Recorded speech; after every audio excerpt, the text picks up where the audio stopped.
This episode of Watch Out for Fireballs is brought to you by Doug. Thank you, Doug. We appreciate you.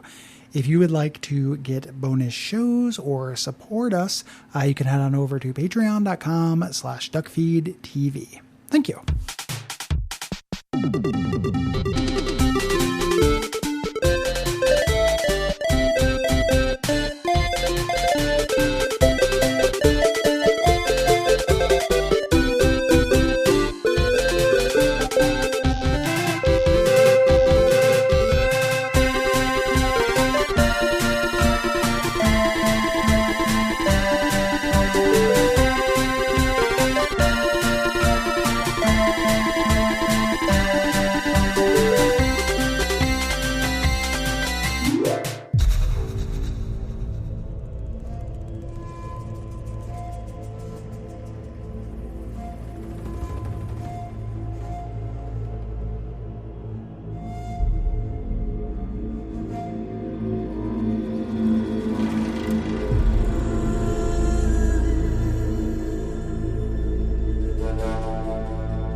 This is Gary Butterfield. This is Cole Ross.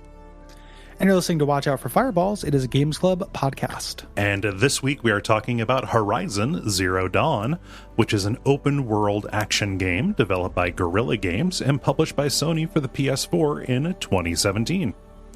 Yeah, executive produced by friend of the show, Doug. Thank you, Doug. Yeah, we appreciate you. Mm-hmm. This is a good game. I like this. I like it a little less than you do, but I still like it. Yeah.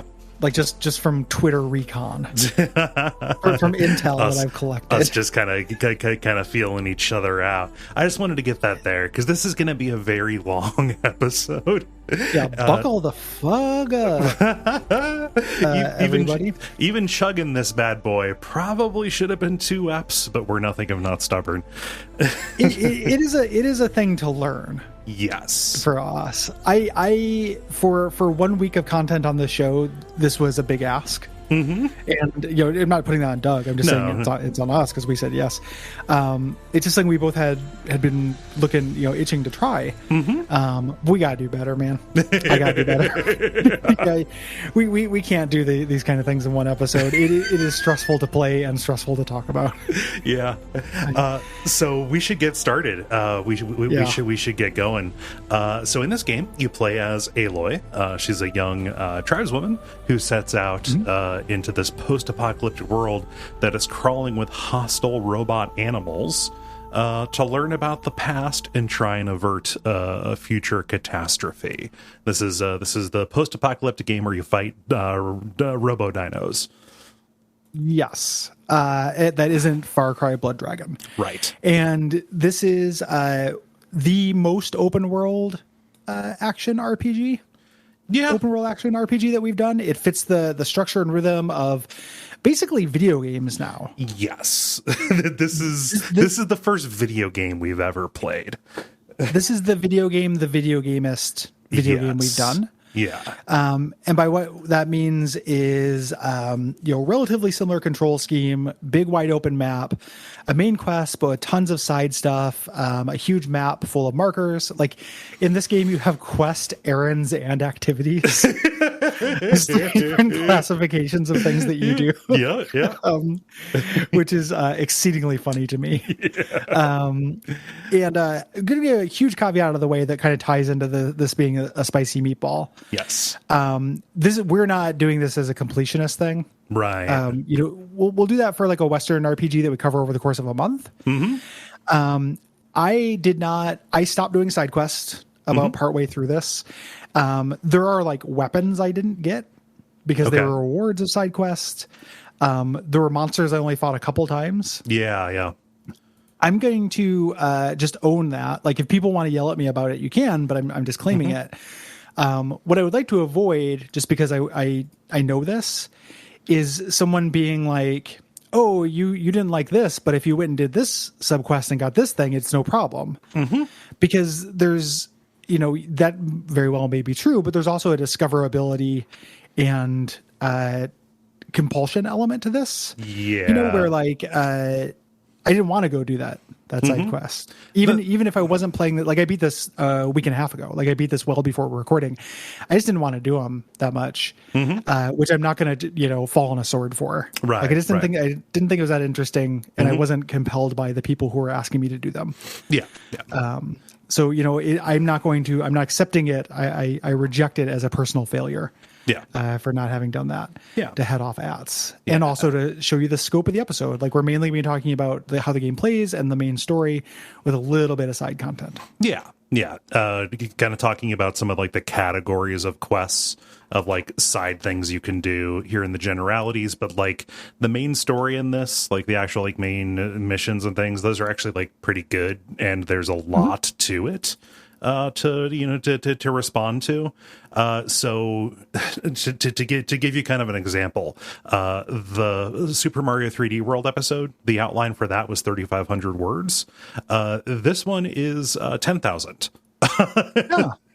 Yeah. So it's about 1/5 of a NaNoWriMo, and it doesn't have the and that doesn't have the side stuff in it. So just understand the limitation of our approach here at the top. This is not going to be completionist. We're going to be focusing on kind of the main well-traveled paths in this. Well, I also want to give us free license to liberally deploy, and then you do Horizon Zero Dawn shit until you get here. Yes. Yeah. Like these notes are that long. There's some of these notes I want to move through faster than that.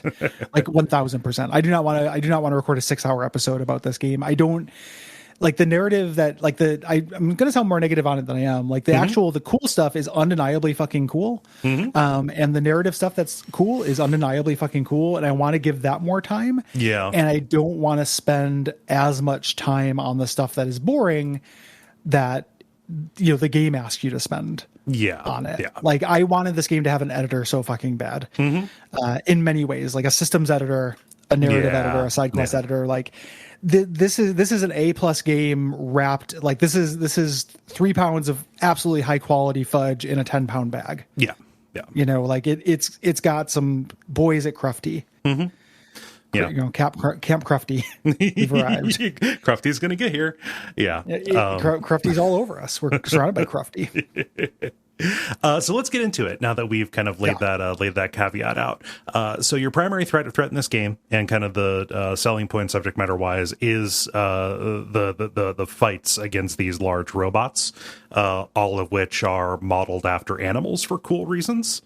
That relate to the story. Surprisingly cool reason. Yeah. Like them pulling that off was a really pleasant surprise. There are some putts they make in this that are I put it on Twitter, like I just hooting and hollering. If I saw somebody make this putt in real life, I would be losing my shit.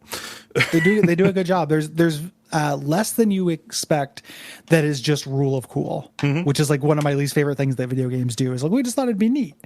Like, no, there's reasons behind this stuff, and that's something I always respect. You also end up fighting like bandits and cultists, but that is a little it's boring compared to the robot fights. It feels exactly like every other video game. Like it doesn't feel different than clearing a camp in Tomb Raider or Far Cry or any game. Yeah. It doesn't feel that different than Shadow of Mordor. Your main character here, Aloy, is a pretty strong fighter, but one of the things that's a little bit different about this game is that you are mostly a ranged combatant. And you a ranged combatant and a stealth warrior. Like you use traps and ranged weapons more than you use melee. Yes. You are a hunter. And a gatherer, which we'll talk about when we get generalities, but you're a hunter first and foremost. Yes. So stealth is preferred. You can clear out whole camps without alerting people. You get skills that'll help out with that. You can throw rocks to direct people's attention. This is open world stealth. You can hide in tall grass. And the game will indicate to you very simply whether you're visible and how audible you are. Early on in the game, you pick up a magic Bluetooth called a Focus that allows you to get patrol paths of robots, which makes sense, and then also patrol paths of humans makes less sense. It is an incredibly magic device. Yes. Yeah. The big thing that this does that you're going to use all the time is that when you scan a robot, you get to see their weak points. and reveal what their elemental weaknesses of each part, which is really key to the combat. Yes. Yeah. So as you are setting up for battle, unless you are like me and just gormlessly walk into a herd of things that are going to kill you, because you're following a path and not necessarily scanning for stuff. If you're going into a fight you can prepare for, you want to lay down traps. Like you have bombs you can plant. You have this thing called a trip caster you can use to set up trip wires that have elemental effects on those patrol paths, or, creating bottlenecks that you want to lure stuff into. You want to do as much as you can ahead of time to tilt the odds in your favor. Mm-hmm. Yeah. And you want to open with stealth, like a lot of the time, because you'll do a lot of damage via stealth attacks. You can also down an enemy and get a critical attack on them, and these things play off each other. You can do a stealth attack to a weak point that downs the enemy, which you can then follow up with a critical attack. Yeah, while they're on the ground. There's a lot of planning involved. Primarily, you're using bows and slings that either shoot in different ways or shoot different kinds of ammo. And as you upgrade your weapons, the biggest change that I noticed, because you get a lot of that like plus 3% handling stuff, is being able to use a wider array of ammunition types. Yeah. So you start out being able to shoot like, regular bullets and fire bullets that will, set things on fire, and some things are weak to that.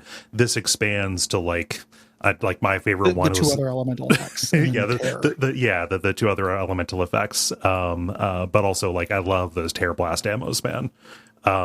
Tear is cool. Tear is a cool effect. I wish it tutorialized it better. Yes. I had like an arrow or a bow that I got through a random drop because video game that was like plus 21% tear, and I was like, cool, but without having it being on the correct piece of equipment and it telling me what tear did. It didn't really do anything.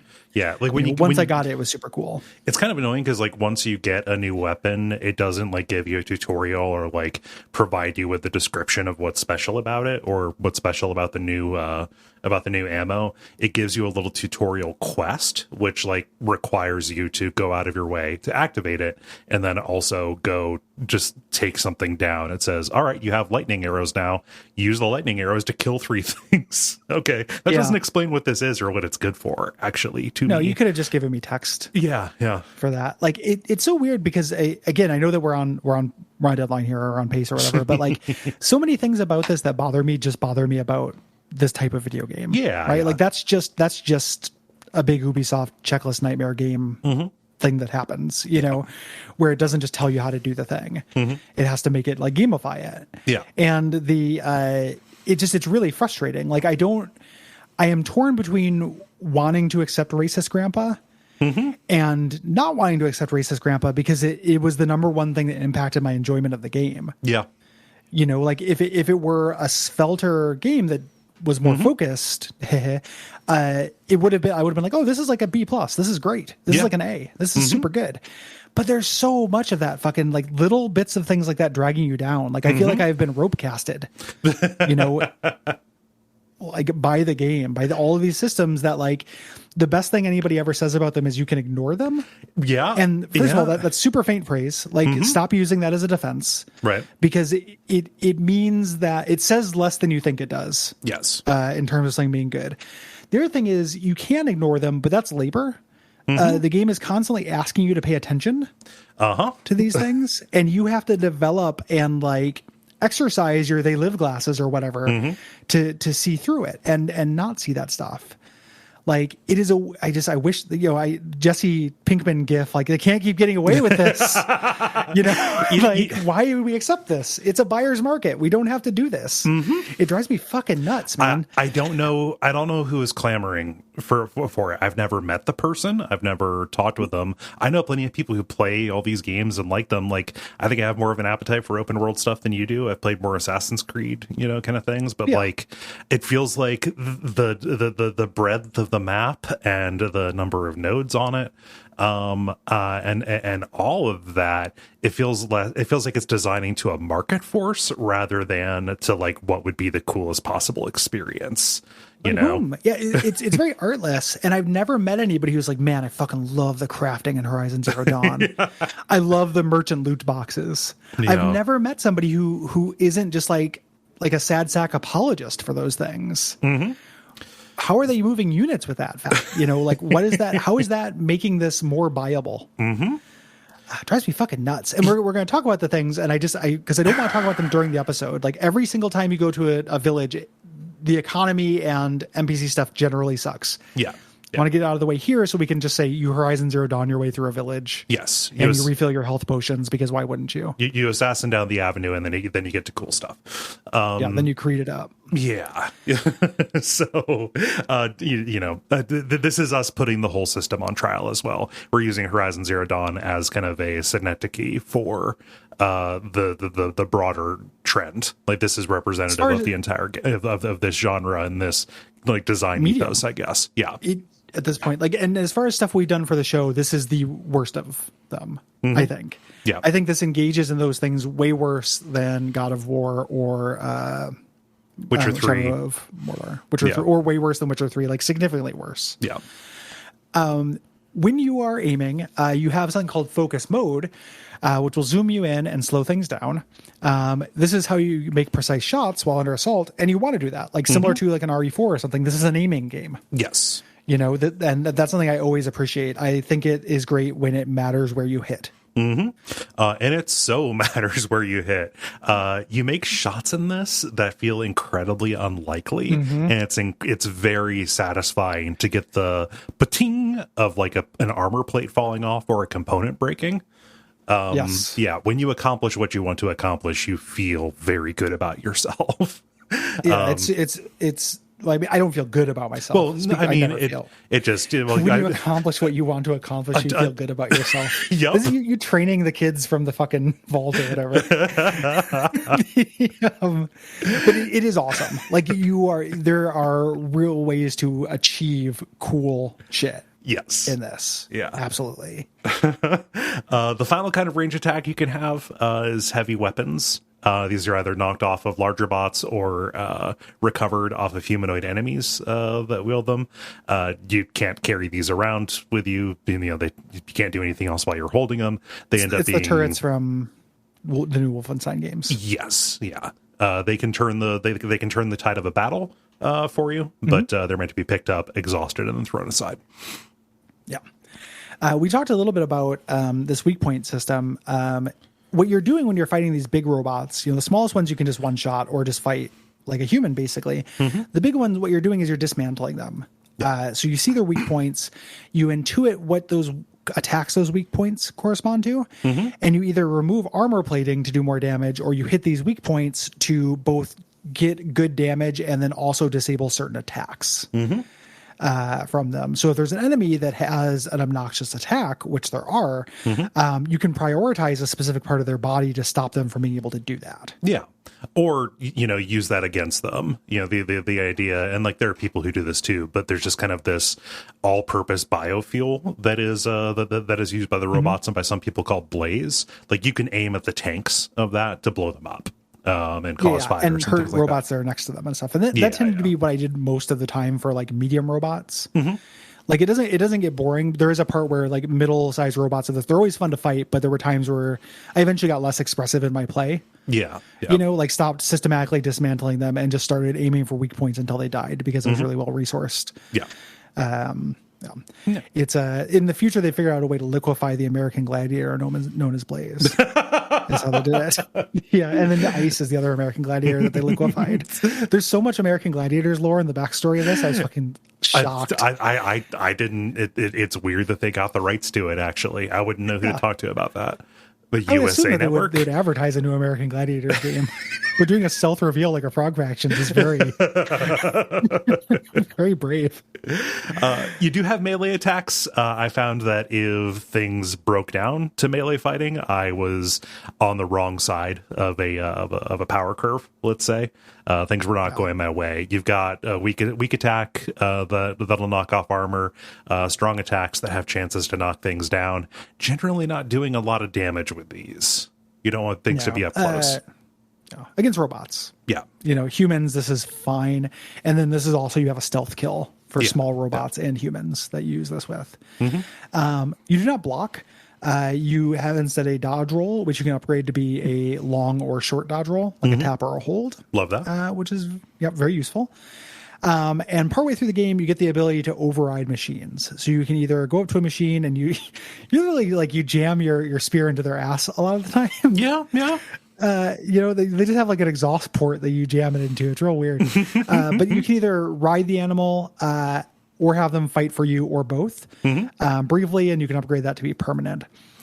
This is super useful. I was very surprised they did not introduce a way to do this from a distance, even if it was like a very limited ammo thing. You can for small animals. You can use the corruption arrows. Oh, sure. Yeah. You can build it up as a status. You can't do the override. Yes, like actual Bluetooth thing. Yeah. You don't get that until like you get one of the best bows in the game, though. Like that is that is a very late game kind of thing. Well after it would have been most useful, but it's a way to cause chaos at the very least. Yes. Yeah. And then this is a big game. Getting across the world on the mounts is the way you want to do it. You don't move that much faster. Like I timed it out. Yeah. I really think the horses should move faster in this game. From your sprint, because you don't have stamina. Like people who are paying attention, it's like, oh, you guys haven't talked about stamina. There isn't any. Nope. You can just run. So if you're just sprinting and you're moving at a full gallop on a horse, they're not that different. Weirdly enough. Yeah, I didn't time it out. You gather materials off of resource nodes, corpses, and supply boxes, mostly to craft ammo. That is the thing you're going to be doing. You don't just like find arrows generally. You can buy them sometimes, but like it's crafting, but it's not like The Last of Us where you've got to take a knee and then pull out your backpack. You can literally do this while you're flying through the air, making more arrows. Yeah, it's not a pause function. It's not something that happens in menu. It's something that happens through a radial menu and slows down time. So it's effectively not really a gameplay concern. Like this did not add a lot of tension or anything to me. And also with the fact that like arrows require the sticks, and I had like something like 800 of the sticks. Oh yeah. I wish that I could have just bought away out like a license out of this pretty badly. You also gather healing herbs. They're stored in a pouch. These deploy by percentage. So like Mega Man's E-tanks, you have 100% of your healing tank, and you can do that. You can parse that out. Use 30% of your tank for 30% of your health.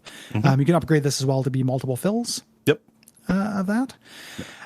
You can also do potions. You can craft potions, generally out of meat, and these can also be buffs, so resistances or like temporary hit points.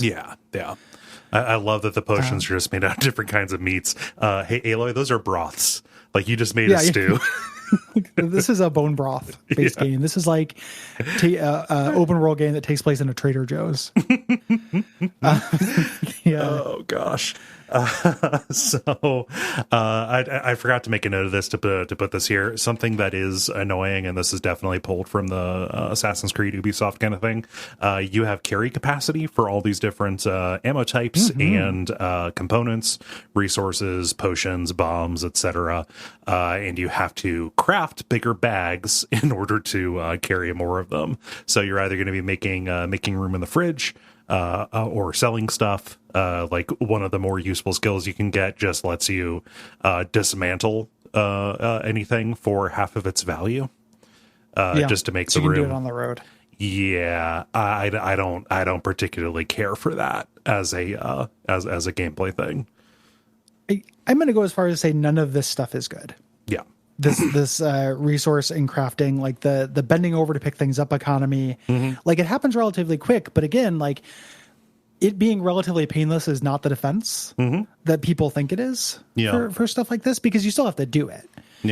So the experience of playing this game and its economy is seeing in your HUD tons of little icon notes for herbs or crafting material, clicking on them as you go through, and which makes you kind of zigzag. You don't move as the crow flies. You move slower when you're scavenging, crafting the stuff you need, running out of space, attempting to craft, a bigger bag so you don't run out of space as much.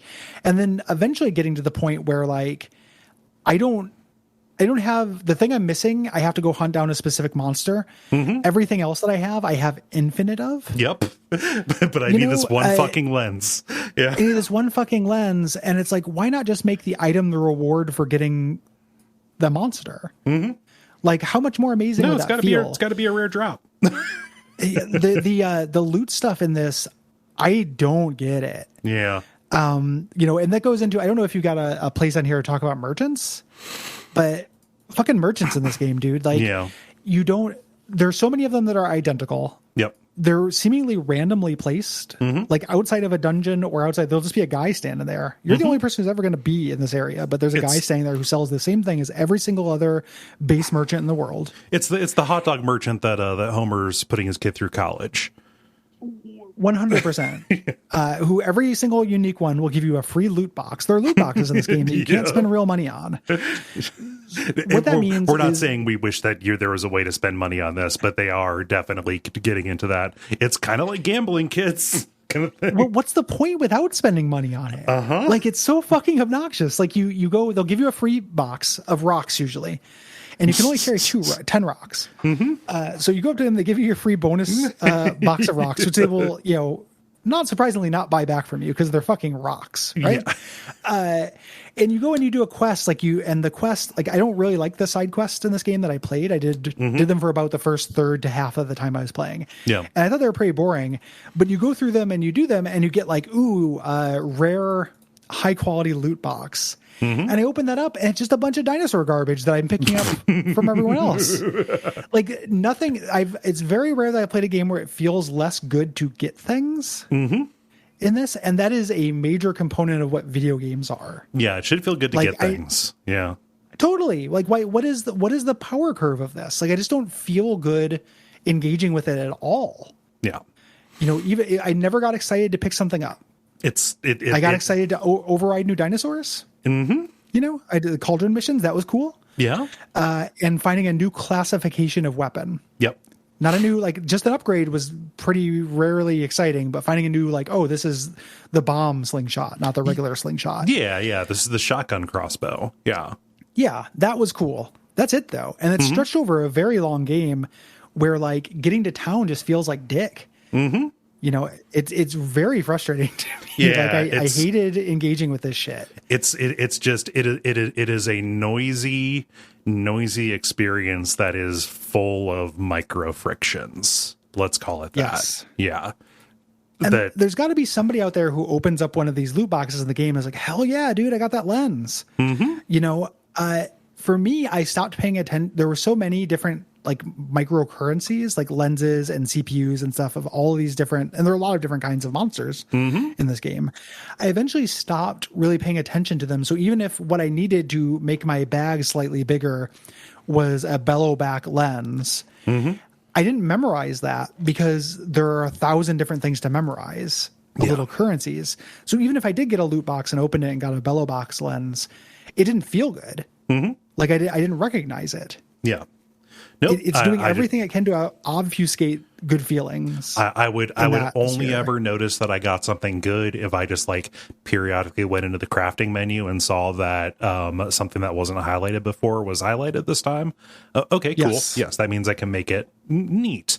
It never felt good to look at them and try and figure out what was there, or look at the values, or go to a merchant, because it's I fucking know if I sell this lens, there's going to be a main quest gate where I need 10 of the goddamn things. That never happens, but that's what's in the back of your head, seeing what these things are used for. Yeah. I feel like as gamers, we lost a war or something and didn't know about it. This feels like we're under the Treaty of Versailles. What is the thing that made World War II happen? The shitty conditions that Germany was under. I think that was Versailles. Yeah. Yeah. It feels like that. Something has happened to us as a class of Americans that we're just fucked now, because this is what video games are, and nobody likes it, but it's never going to change. We're being occupied by gameplay systems that are designed by psychologists and not by people who make fun things. Yeah, and not just fun. It is so nakedly artless that it fills me with literal disgust. Yeah. Like, I'm just like, this fucking sucks the stars from the sky. Yep. This is so dumb. Copy and paste this if we talk about Far Cry 3 or any other thing that is that is similar to that. Same discussion. We happen we happen to just be holding the entire the sins of this entire genre against this, like, actually kind of more inspired version of it. So here's the thing, though, is like it's a bright lights cast long shadows kind of thing. Absolutely. Because this game, more than that, I think would benefit more from having this stuff excised, because the neat stuff is neat. Mm-hmm. The stuff in this that is dumb feels more superfluous and like dead weight. Yeah. Because it has a cooler base story and cooler core combat than a lot of those games. Yeah. It's more tragic that it's in this game than it being in Assassin's Creed, whatever. Because it makes it harder to recommend, like, if you're and for some people easier, because this is just the kind of video game they play. Right. Like, all I'm going to do is Days Gone in this, and give me a big open world full of map markers. Like, that's all I care about. Yeah. But it is, from like a design perspective, like, if I do not understand what it's trying to accomplish in terms of anything other than like a grotesque compulsion. Yeah. In the player, and that is something I cannot and will not respect. Very frustrating. Yeah. And it's yes, it's in all games. It's not just this game. Yes, you can ignore it. Like, you can unlock a thing on the skill tree that makes it so you get so many components that you barely have to engage with it. Not great. No, I'd rather be using that to get, like, the ability to knock 3 arrows at a time, right? Yeah, why on earth would I have to pay for the ability to ignore a system you you put into the game? It is so fucking weird that video games are like this. And you spend a lot of time engaging with it. We're not going to talk about it a lot, but I promise you, the experience of Horizon Zero Dawn is a lot of time engaging with this system. And it just absolutely sucks. Yes. Really frustrating to me. Yeah. Slightly better are the skill tree stuff in this. Yeah. You have 3 or 4 different kind of tree branches for this that you can do. And I think these are a mixed bag. About half of them are cool upgrades. About half of them are 25% extra damage to moving targets kind of shit. Right. Just like extra damage if you take a shot while you're falling or sliding. Okay. You're suggesting a build I'm not going to do. Yeah. So if you're playing this game, I think the only way to like buy this now is the complete edition that has the Frozen Wilds expansion attached to it. Some of these skills were added afterwards. I don't know off the top of my head which ones were present in the base game, so it's hard to like respond to that. But like you've got those 4 different trees that all relate to different systems of play.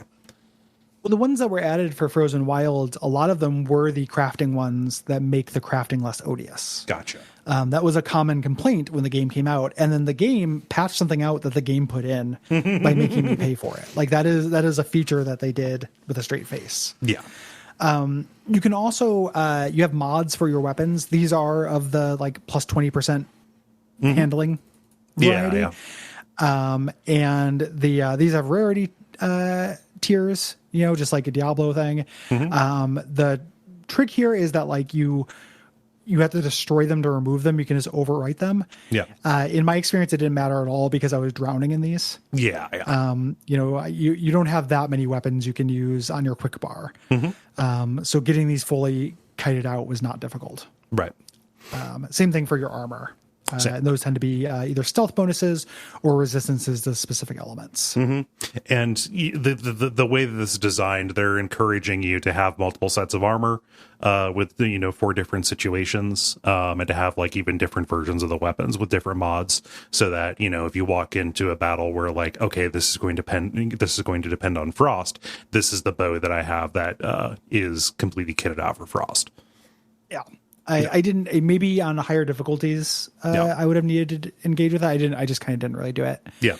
I brute forced my way through because I didn't want to fiddle with menus. Yeah. I tried it for a little bit, and then ultimately I found precisely what worked.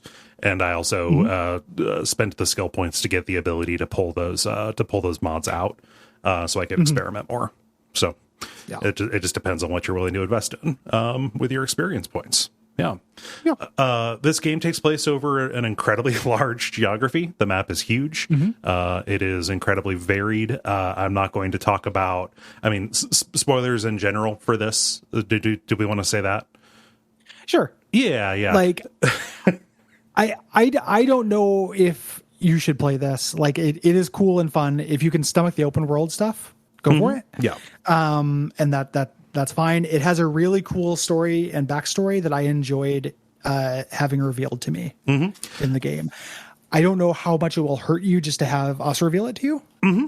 And I don't know what your time budget is like in terms of 30 to 80 hour games. Yes. So swim at your own risk. I walked into this knowing absolutely nothing. I didn't know if this was a future Earth or if this was like pure sci-fi or anything like that. But then you step out of like your opening area and you look up at like your main thing and like, oh, that's fucking Pikes Peak, dude. This takes place in like Colorado and out into Utah and then like down into Arizona. Like it is the American West and Rockies area. And it's fucking gorgeous. It's very pretty. The Four Corners region. It's huge. It takes up a large portion of that. Like it's obviously not to scale, but it's really big. Yeah. Really huge map. A lot of space between things. Sometimes that's really cool. And it's really like just beautiful to like ride your electronic horse across a steppe. Yep. Sometimes I think it doesn't play super nice with the fast travel. Right. That's in the game, which is done through bonfires. There are bonfires around. Once you light them, you can fast travel to them through a consumable. Eventually, you can buy a permanent version of that. I guess the meat just grows itself, for that. Making that a consumable is an idea that I like the flavor of, but I don't actually think it adds very much. Yeah. Because again, you get tons of them in those loot boxes, and craft. Yeah, I was never hurting for them. It was just another button I had to hold for a little while. There's a thing where when I talk about the distances, because again, I don't want to talk about this in the episode, so I want to mention it here. There are things that are far apart to no real end. Like these cities are video game cities, so they're abstracted. Like they have 20 houses in them. The biggest city in the world has 20 houses. Right. But each of these cities has like a 200-meter vestibule that you have to go through. So you'll be making your way towards your map marker, and it's like, oh, it's 600 meters away, and then you'll get to civilization 400 meters later and just have to do this long walk. And a lot of times the bonfire is outside that long walk, specifically in places where they want it to interface with story events and stuff.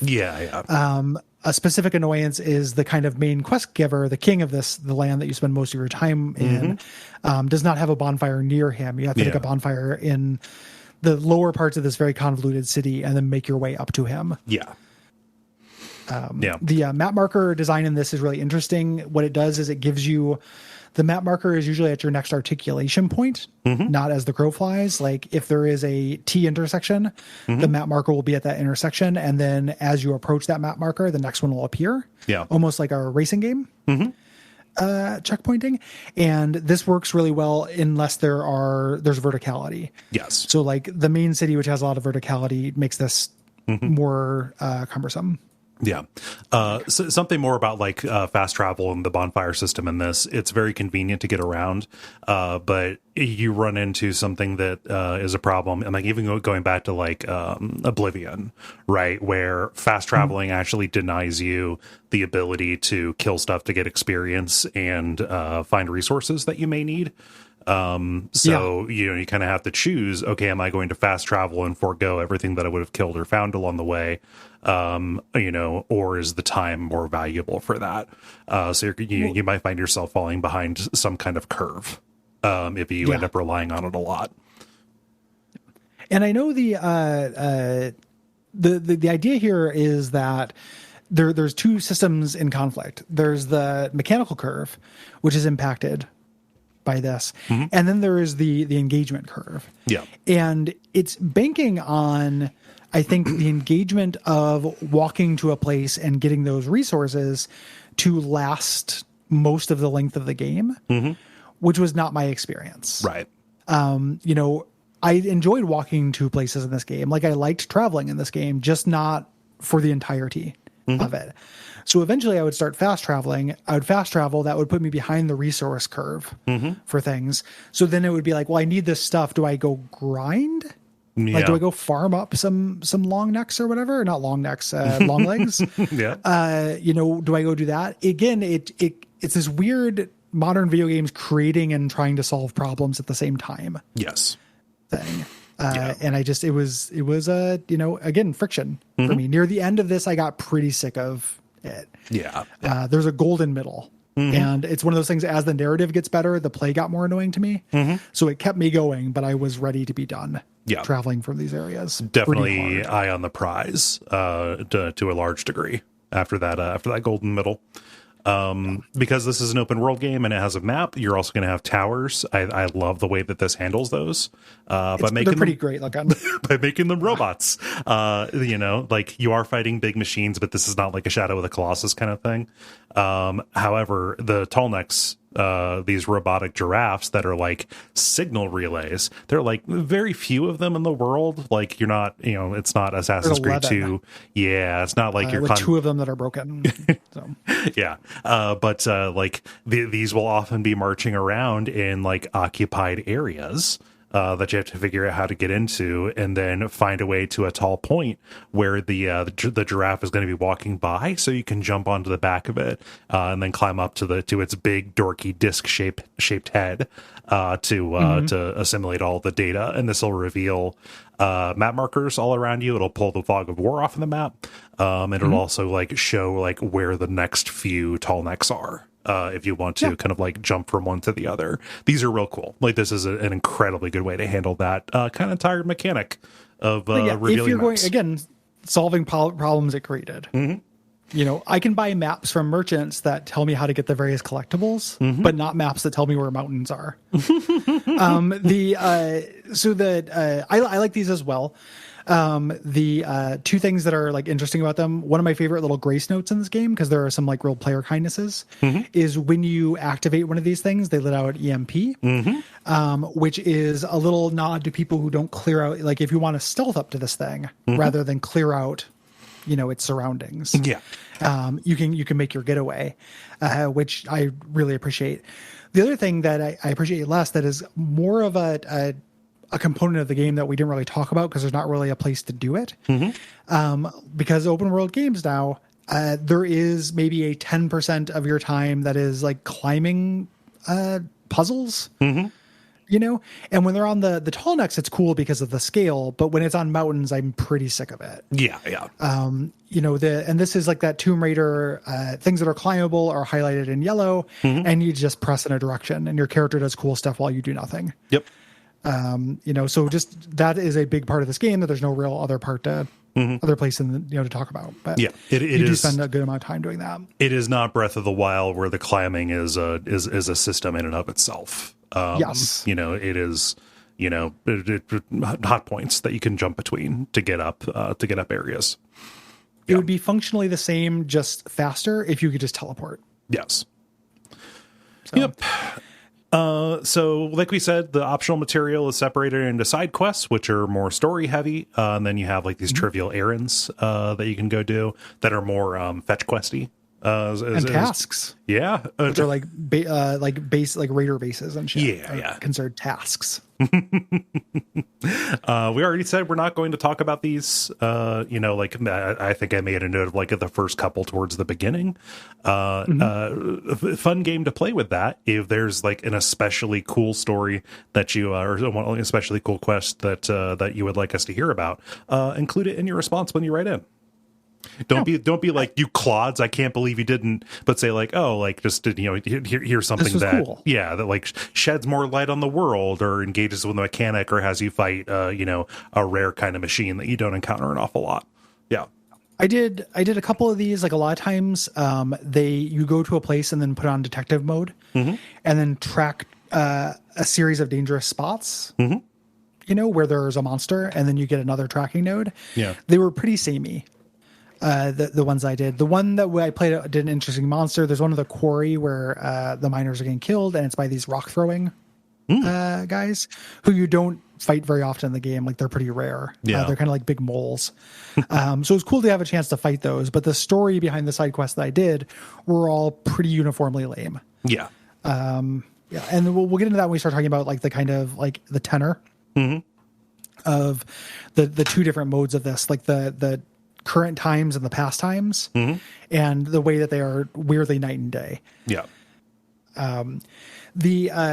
So let us know what is good. There are also those tasks, open world chores. So we got bandit camps. There's hunting ground missions that are timed, omnisciently.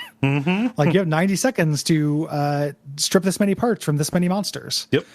And then there are corrupted zones, which are just killing monsters in an area. Yeah. No. The most interesting of the tasks are these cauldrons that you can go to. That's the name of these automated factories where the robots are being built. These are like large indoor dungeons that are mostly navigation challenge, but they end with hard boss battles against rare monsters. These are fun. Like, these are actually really good. And the reward you get for them is huge. It gives you the ability to override different classes of machines. Yeah. I like these a lot. Yeah. I think that if I were making this game, I would have made these part of the critical path and cut a lot of the other stuff. It's very pretty. Yep.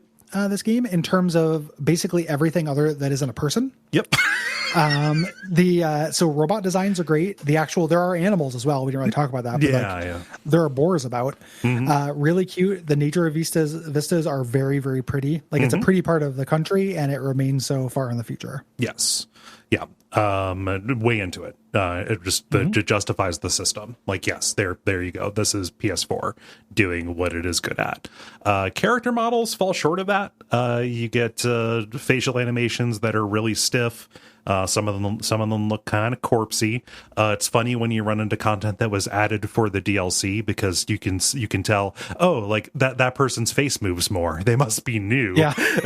Yeah. They're recovering. They're further from their Botox recovery. And this is a bummer that the facial animations end up being as wooden as they are, because like the performances are really good. This is another, along with Chloe, like Ashley Birch is showing herself to be like just really, really good at voicing fun characters. She voices the main character, Aloy. Lance Reddick shows up as a major character about halfway through. Boy, do I love a Lance Reddick. Yeah, you'd think that we'd spend all of our save all of our spritz and glue for Prey. Yep. But it's actually here. Yeah. You do spritz glue there as well, but it's spritz and glue month on the on Watch Out for Fireballs. I like both of those performances quite a bit. The guy who looks like and kind of sounds like John C. Reilly, I could super leave.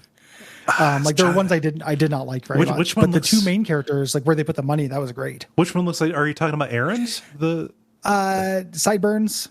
Has the sister Mohawk and Sideburns. He's like the first major dude you meet who's from the Techno tribe. That's Aaron. I thought he was more of a David Harbour type.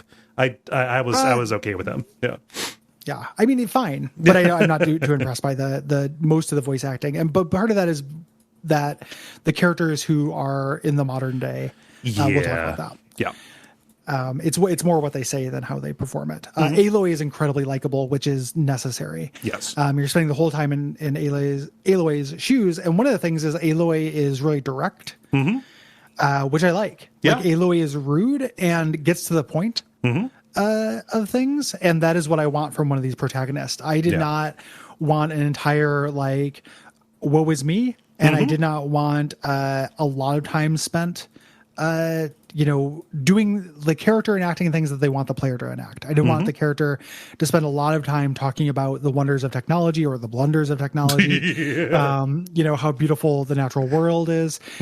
She's very terse, and they just let the player do it.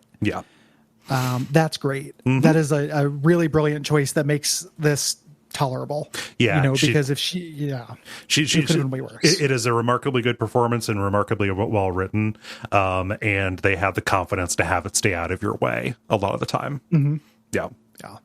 And Lance Reddick does a great job as well, because of course he does. Mm-hmm. And I love that they modeled his character to look just like him too. Mm-hmm. It's like, oh shit, it's Lance Reddick. I was trying to think of ways in the fiction it could be Lance Reddick, because at first I was sure it was an AI. Of course. And I was like, oh, it's Lance Reddick. His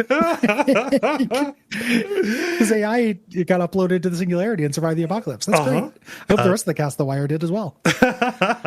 I love his character too. His character is really, really interesting and serves is really important to the story. Great amoral ally. As we'll talk about at length when we get there. The real star of this is its backstory. The game spends a lot of time revealing this. In fact, it is mostly concerned with learning what happened. It is not what I expected at all. No, I walked into this expecting it. I walked into this expecting it to all be the tribal stuff. No, you learn exactly what happened. Yeah, and it's good. Mm-hmm. It's a cool sci-fi story. Things that could be explained as rule of cool are not. Mm-hmm. As we mentioned, like there's actually explanations that are sensible for things. The acting and the situations in the past are also more interesting to me. Yes. There's a little bit of like, I'm playing the game that takes place after the thing I'm most interested in. Mm-hmm. Part of it, that where it's like, I didn't really want to play that game either, but I liked the archaeology part of it. Yeah. We talk about the story is concerned with it. It's not how you spend most of your time by volume. You're going to be, especially if you're doing side stuff, almost all of that is concerned with the petty squabbling of modern times. Yeah. The background stuff keeps you going, where you get these lore dumps where it's like a half hour of exploring an area and listening to audio logs and watching movies. That really worked for me. And that's, that is a real tough putt for me. Like I don't like that. Yeah. But it was good. The quality of it and wanting to know what happened made that, made it work. Yeah, for me. The pacing is incredibly uneven, but I kind of didn't mind, because when you slow down, it was good. Really good. Yeah, yeah, right. What's interesting is that, and the people have different opinions on this. We've been talking about this in the Slack and online and stuff. I think the stuff that's happening in the present day with the different tribes and cultures to be uniformly bad. Yeah. I don't think any of it's very interesting. One of the things that I found out in learning about researching this game is the lead writer for this, who was one of the writers for New Vegas, was the main narrative designer specifically for Honest Hearts. Yeah, that shows through that so makes clearly. So much sense. Yeah. Like Honest Hearts is so fucking boring, and the things I just could not get very into these cultures. Mm-hmm. I liked the idea of their relation to the past, but if it wasn't touching the past, if it wasn't touching that stuff directly, I could not care less. Yeah. The cool thing about the tribal stuff, especially with the way that this begins, and it requires there to be some pretty boring stuff at the beginning, and this is, that comes with all the caveats around that. But like the reveal that the world is bigger than you expected, and the particular kind of tribe that you grew up outside of, like, kind of observing, thinking, hey, this is what the entire world is like. When you break out of that and realize that there are different kinds of tribes, and understand exactly how the events in the past kind of informed the ways that these like pop up, that reveal that there's more to this world than you think. And that it can all be explained for like pretty good reasons. That I think is good. Does it justify? Yeah. Like, does it make me like really happy to recover somebody's the spear that's been in their family that their mom lost? No, not really. Like, I kind of want to spend more time in the metal world, but yeah, it's that. I mean, that's exactly it. Like when I say. It's a weird game where the writing is way worse than the lore. Yeah. For the modern parts of it. Like, there's finding out the creation stories behind these cultures and how they relate to this remade culture that we're in is really neat. Like, I agree with you. It's cool. It makes sense. At the same time, though, you're still running into people asking you to save their family's spear. Yeah. Or, and they don't know that they're in a cooler story than that. Right. It's like, no, don't you understand? Like, I kind of don't have time for you. Like, I don't have time for the gladiatorial combat that you're going to put me through for like your weird, combination Roman Chinese empire thing that you have going on. Like it's excellent lore and amazing ingredients that somehow recombinate into where where the rubber hits the road. It's just really tropey and kind of like it's incredibly predictable. Tropey. Yeah. And it's frustrating because it made me feel like they could have done a lot more with that intersection. Like I wanted this game actually to take place. I'm curious about the second one because I want Aloy to be a whistleblower and explain to all these people like, hey, this is like, I want everyone in the world to know what Aloy knows. Yeah. At the end of this, because it will be so much more interesting than like, the Sun tribes don't go to the Darklands, and again, there's nothing wrong with that inherently. It's not just that it's a setting that I'm less interested in. It's the writing is way flatter and the characters are way flatter. Yeah. Like there's a constrained element to it where it's like the possibility space for the kinds of stories they can tell in that zone or the stories they choose to tell. Yeah. Are much restricted. It's probably a good idea at this point to disclose that like there's some controversy around this game about its use of a kind of appropriation and tribalism and things like that. We're going to use the terms that the game uses and leave it to smarter people than us to do those critiques. Like I understand that the proper word to be like this nation, right? But the game calls it tribes. Yeah. It is the easiest way to explain it. Yeah. And just, I don't like that the game did that for multiple reasons, like not just for offense reasons, but I also think it's bland as shit in this. But we're going to go with the vocabulary it uses. Yes. So prior to Horizon, Guerrilla Games had been making Killzone games for Sony since 2004, the Killzone series of video games. Yep. And they began development by pitching like tons of concepts, like 40 concepts for this new project. And Zero Dawn, this one that ended up coming out, was considered to be the riskiest one of them all. Yeah. Early on, they made a good choice. As we mentioned, they got the lead writer for Fallout New Vegas, John Gonzalez, to kind of be the director of narrative for this. And together, they just kind of wrote several complete stories for the game. But one of the pillars early on was the character of Aloy. Like, hey, we have this character. This is what she's like. Here's how she fits in the world. And famously, Sony saw this as a risk because you can't have a game what stars a dame. Yeah, can a dame bust a ghost? The question of our times. Yeah, can you imagine a woman busting a ghost? Yeah, and it's a sign of progress. That okay, it used to be that can we have a female game character in here at all, and it has progressed to okay, we will abide a female lead character because she's justified herself as cool and good. But is she pretty enough for us? Yeah, that's the big controversy with the sequel that's coming out, right? Yeah, which is to laugh. Like looking at that stuff is some of the most pathetic gamer.text that I've seen. It's really funny. Sense of vagina bones, like it's incredible. What do you think happens to a person's skin when they spend hours a day in the direct sun out in the desert? Sir, and who fucking cares? Like this is not for you to be sexually attracted to. It is not the point of the character. This is a bottle with a little cartoon skeleton on it saying no. It's not for you to drink, little gamer man. There are many other liquids. Yeah, you're good, dude. Yeah, it's that shit is dumb, and hopefully in the future that will seem quaint as hell.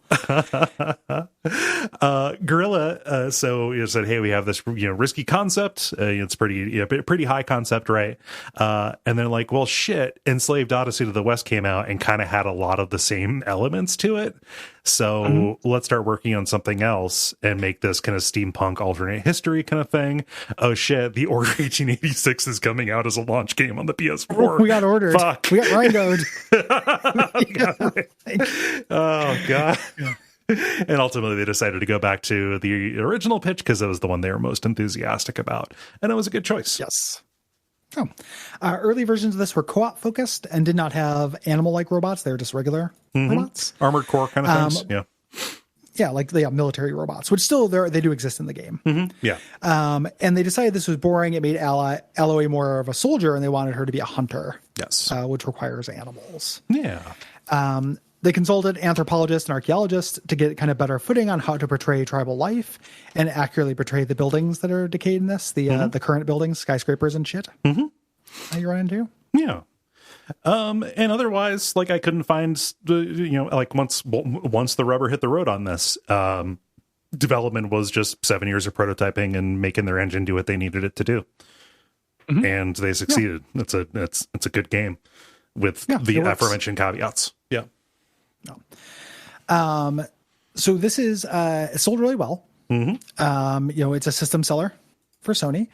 And it kind of was a little bit earlier than this came out around the same time as Breath of the Wild. Yeah. And a year before God of War 2018. Yes. So there's a little bit of lunch eating that happened with this. There's a reputation with this game that I saw where people who played it at the time really like it, and people who didn't get to it at the time, sometimes people feel like it's not talked about enough. Yeah. Because of those other games, kind of came and ate its lunch. Especially Breath of the Wild. Yeah. Yeah. Which makes sense. They're interesting comparisons. Yes. Which this game's narrative stomps the shit out of Breath of the Wild. Oh my God. Yeah. Breath of the Wild has a horrible narrative. The narrative of this is really cool. If only the twain could go together and then cut out 40% of both of them. Yep. Because this is successful, there's an expansion we've referenced a couple times, the Frozen Wilds. This was released in late 2017. It's post-game content. So it's stuff you go to after the game. I've never played it. Doug likes it. We're not talking about it today. And I'm probably not going to go into it. I'm not I liked this, but I want to know more about the story, but this is going into my read pile. Yeah. I'm going to read about that expansion. I'm going to read about the sequel, I think. Yeah. It's going to be my move. My intention is to dip into it, but we know how that goes because there's always more show to do. So, this was ported to PC, back in 2020. This is good. Get games off of consoles, make it so they can, more people can play them. People did get salty because apparently there are still console war partisans. Just in bunkers and islands off Japan. Just the don't know it's over. The remnants. Yeah. It was very weird to see how many people felt betrayed by that. More people can play the game. You have more people to talk about this cool game with. Well, and also learn about mods. Yep. Please. Because I haven't looked into that, seen it all or anything, but this game would benefit from some modding. There are ways they could have made this a lot better. The port was also apparently very bad. When it came out. So that was another thing people were cranky about. It's apparently gotten a lot better. Yeah. And there's a sequel coming out this year, Horizon Forbidden West, which I'm curious about. Which apparently the thing that might actually get me to play it rather than read about it is that the trailer, parts of it is definitely San Francisco, but it's supposed to go up the coast. So there might be, you might be able to go to Portland in it. And that's a fun thing for me. Yeah. Since I live there. So I wanted a 3D open world game where I can explore Portland. Yeah. Also, just another beautiful part of the country. Fuck, America has beautiful land. Yeah. Yeah. Too bad what we did with it. No, but, yeah. Too bad about history. Yeah. Yeah. Que sera. But it was pretty nice. Well, isn't that a kick in the teeth? Oopsie doodle.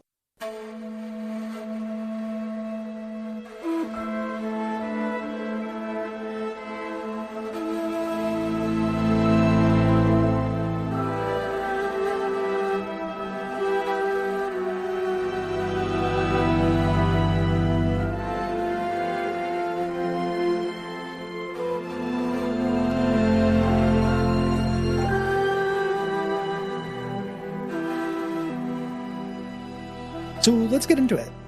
Let's do. We start off with a man named Drost for Lost, opening the door to his cabin, looking out over the snow. He is with baby, not in his belly, but in his hands. He's talking to the baby, and they're heading out for the baby's naming ceremony. Yes. And as he's hiking, he's giving you backstory. He's talking about how they observe the tribe's rituals, even though they are outcast. Right. So they do not suffer the fate of the old ones because they still observe the rituals. Yes. And he's walking through, kind of the rusted remains of these war machines that are peppering the land around him. We're going to find out that Rost, even though he is an outcast, he probably adheres to the laws more than anybody else, which is fun. Yeah. But he gets to the ritual site, and it's unexpected. One of the high matriarchs is here, the friendly one, Matriarch Tirsa. And he's worried that she's there to stop the ritual, saying like, hey, this baby can't be named, but she's actually here to help, to actually perform it. Yes. Rost is an outcast by choice. This is easy to gloss over. Like I spend a bunch of the beginning of this trying to figure out why Ross was an outcast because I missed this part or I forgot it or something. But he's an outcast by choice, and this baby is very special. The tribe entrusted this baby to his care. We're going to find out why this baby is special later. She goes through the ritual. Ross names her Aloy, the unlikely name of Aloy. And the other matriarchs show up and are just real jerks. They're real mad at Tirsa, and they're very generic. The baby is a curse. It's from the old lands. The Sun tribes don't go to the dark world. We gave Ross the baby to raise, but not to love, which got a huge laugh out of me. And I think is indicative of dumb writing. Like, you weren't supposed to love it. Oh, sorry. Whoopsie doodle. No hugs. No hug. Oops. Dang. It's so stupid. It's a really dumb line. The other matrons can go to hell. Yes. They're the worst fucking characters. They're so annoying. But yeah, Rost promises, hey, I'll always be with you wherever you go. Ensuring his death. It's hilarious. Just how many death flags he throws. I mean, just every single thing he says. I find the beginning of this game very tropey and a little bland. Yes. Largely because of that. It is when you're in the absolute deepest, darkest Sun tribes. Yes. We do a little tutorial where we are at Aloy at 6 years old. I have to just at least briefly talk about Aloy's 6-year-old model and how unbelievably shiny she is. Yeah. It's almost like she's like a piece of fruit that's covered with wax to keep it good at the store, and then she sheds it as she gets older. Yeah.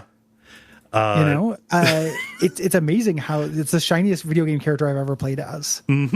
Also, like I like her hair. Like the hair when she's older is fine. It's long and braided. It looks like the other people from the Nora tribe, which is kind of the ruling tribe of the area that she is. As a young kid, though, she looks like a young Joe Dirt. Like the 6-year-old Aloy is basically David Spade. It's really fucked up. Just a greased up David Spade. Just give me something in an oily spade. Hephaestus, could you construct me something in an oily spade? Processing. That's basically. Bye bye. So she's in some greenery. She's watching some kids and their mom pick berries, and Rost is yelling for Aloy. Yes. Aloy tries to help the mother and hand her berries, but she ushers her kids away because she's an outcast and she needs to be shunned. The way this culture works is they have outcasts where you go and spend time like basically in purgatory. Like you still get to hang out, but you can't get talked to and you don't get to hang out inside. Yeah. This is meant to be temporary. Like this is what they do instead of killing people, is sentence them. Yeah. Which is where you have to just live in a hermitage and think about what you've done. It is very patronizing culture, the Nora. For a matriarchal society, they're very paternalistic. Extremely. Aloy doesn't like this because she's the player point of view character who thinks all this stuff is obviously stupid. Yeah. And also a kid being rejected by everybody. She's not fucking Rudolph the Red-Nosed Reindeer, you know? Yeah. No, she's Joe Dirt. She deserves dignity. As she tries to run home, she falls through a crack and lands in this flooded cavern where she's kind of trapped, and she has to kind of continue her way through. And this makes way to tech ruins. Yes. One of the quote unquote metal places that you're not meant to be in. Right. you just do your normal, video game tutorial stuff until you reach a dead body that has an earpiece, this magic Bluetooth that you pick up. And as soon as you do, you get this AR display all around you. And you can now, you don't know exactly what this is, but it's kind of leading you further in, allows you to open doors and stuff. Yeah. Yeah. Like this is your key as you get into this shelter that is full of dead bodies, each of which has a focus that you can scan and hear messages. And it's pretty fucked up because one of the things is she gets a recording of a man telling his kid happy birthday, and she just repeats it over and over again because just hasn't heard that. Like, what's a birthday? What is this? What's this relationship? It hasn't seen like a hologram, like a true. It hasn't heard like a tape before. Yeah, a voice come out of the machine. Yeah. But these people, the last audio logs that you're getting talk about this New Year's Eve countdown party and how inappropriate it is for them to be doing this in this shelter. And we also have a log of a man committing suicide, shooting himself rather than dying slowly with the rest of them. This is some kind of shelter where it is not possible to live outside. Yeah. We're going to spend a long time before we get any payoff on this stuff. Yes. I think I would have shortened that distance a little bit because these details are very cool. I'd forgotten some of them, by that point, because I was told to save family spears and stuff. Yeah. This is so cool that it was like a propulsive mystery to me. To get through to the more, to the other questions. Like, but before I learned that actually I do care who Aloy's mother is, like this was the thing. Like, no, I want more of that, and I will keep going until I see more. Well, really, I'll keep going until I see credits, so I could talk about it on the podcast. But this was propulsive to me. Oh, totally, same for me. I just wanted less. I wanted to propulse through fewer things. Yes. This would have had a bigger impact if the payoff for this was 10 hours later instead of 20. It basically. Yeah. So we're gonna find all these people, more chamber with people record their thoughts for posterity. A woman talks about her regrets, how stupid she was for not going to Machu Picchu. Another woman sings a verse from Amazing Grace, one of the later verses, the hidden B-side verses. It's obviously dark times. Yes. And you get to the exit and Ross is there to pull you up. You try to hide the earpiece from him, but he sees it, but you don't let him take it from you. Yeah. And he says, well, you've grown up. Now it's time to teach you to hunt. If you're gonna defy me, then you better know how to defend yourself. So we go out for tutorial. We continue to be young Aloy, heading out with Rost. Seeing him gesturing, he's watching her gesture and mutter and talk to this machine. She's interacting with it, which she can't see, but he's like, hey, serious time. Here's your bow. Yeah. Yep. So he teaches you how to harvest healing berries, how to sneak in the tall grasses to avoid watchers, the first monster we run into. We should talk about these as we get to them. Yeah. These are deployed next to grazing machines, like more passive machines, to kind of be a line of defense and to keep an eye out so they can keep their head down in the grass. This is a weird thing, to say since it's the first monster. This is still one of my favorite ones to kill because they just have one big glowing weak spot and aiming for it as they're charging you. Yeah. Never got unsatisfying. It's like popping a balloon. Yeah. It's right in their eye and they run right towards you. And it's very fun to slow down time and just nail that little tiny target shot. Yeah. Before he alerts everybody. Time again. Yeah. Yeah. Really cool. Yeah. Or just waiting, okay, he's facing to the side, turn, pow. And then down he goes. Super fun. Or throwing a rock to get them to turn towards you. Or when you get the whistle, when you spend the skill points to unlock the ability to whistle. It took me a long time to learn how to whistle, and I'm still not good at it. Me too, but I didn't have to spend anything for it. It's a video game, man. Then as you walk around, you see a guy climbing and vaulting a nearby cliff. My man's name is fucking Teb. My man. And this is where the name stuff starts to get annoying. Yeah. Rost and Aloy. That sounds Ross, Aloy, and Teb. Yeah, just the short name that ends on the B is really bad. Actually, I cannot express how much I hate Teb. I fucking hate Teb. Teb sticks around for a while, and he's a very off-putting weirdo. It's so funny that at the end, when you eventually can reunite with Teb and he's injured on the ground, you have one sentence for him and you have nothing else to say to Teb. You outgrow Teb really quick. Yep. But I had outgrown Teb before I'd met Teb. So Ross teaches you how to use rocks to lure enemies. So you can throw rocks, and he wants you to throw them towards him. He does a stealth kill on a strider. This is those things which are. So, I have it here as a gazelle. There are ones that are like gazelles, more like a horse. I read it as a gazelle at first. Yeah. He harvests parts that you can then use to from it, and you can use those to make arrows. Then you kill a strider, and we hear Teb yell up from ahead in the valley. Teb is fucked up. He slipped and fell, and all the striders are going to come harvest Teb. Yep. So Ross is like, leave Teb. He's Teb, and we're like, no way, we're going to save Teb. So we say, like, the reason why we're going to save Teb is because we can see the paths that the walkers will watch. And we can click on monsters, with our focus, we can click on monsters, highlight them so we can see them through walls and stuff, see their little dots. And we can have one of them highlighted at a time where we can see their path. Yes. And we get the stealth section where we have to sneak up to reach Teb. And then get Teb back to Rost. Yes. To bring Teb to Rost. Teb is grateful and, is trying to thank you. But someone from the tribe shows up and says, hey, you could be outcast for talking to outcasts. And Aloy hears all the kids, refer to her as motherless, kind of implying the reason why she is seen as a curse. Yeah. Yes. So as we're walking, by that, she's kind of muttering to herself again, doesn't like this. We meet this little shithead named Bast who throws a rock at you, and we get one of our very few role-playing things in this. I also would have cut this. I don't know what this does. Right. Really, I didn't feel like I inherited, was inhabiting very much of a character in this game. And they're so rare. I feel like there are maybe 8 of these. I mean, I don't know. Somebody might respond back and say, actually, there's 25. Most of the time you're selecting dialogue, like you are just, picking topics that you want to hear about, or pressing the one that says, hey, we're going to proceed with this. These are like choosing your posture, or choosing your disposition. So you can be, heartfelt, you can be analytical, or you can be brutal.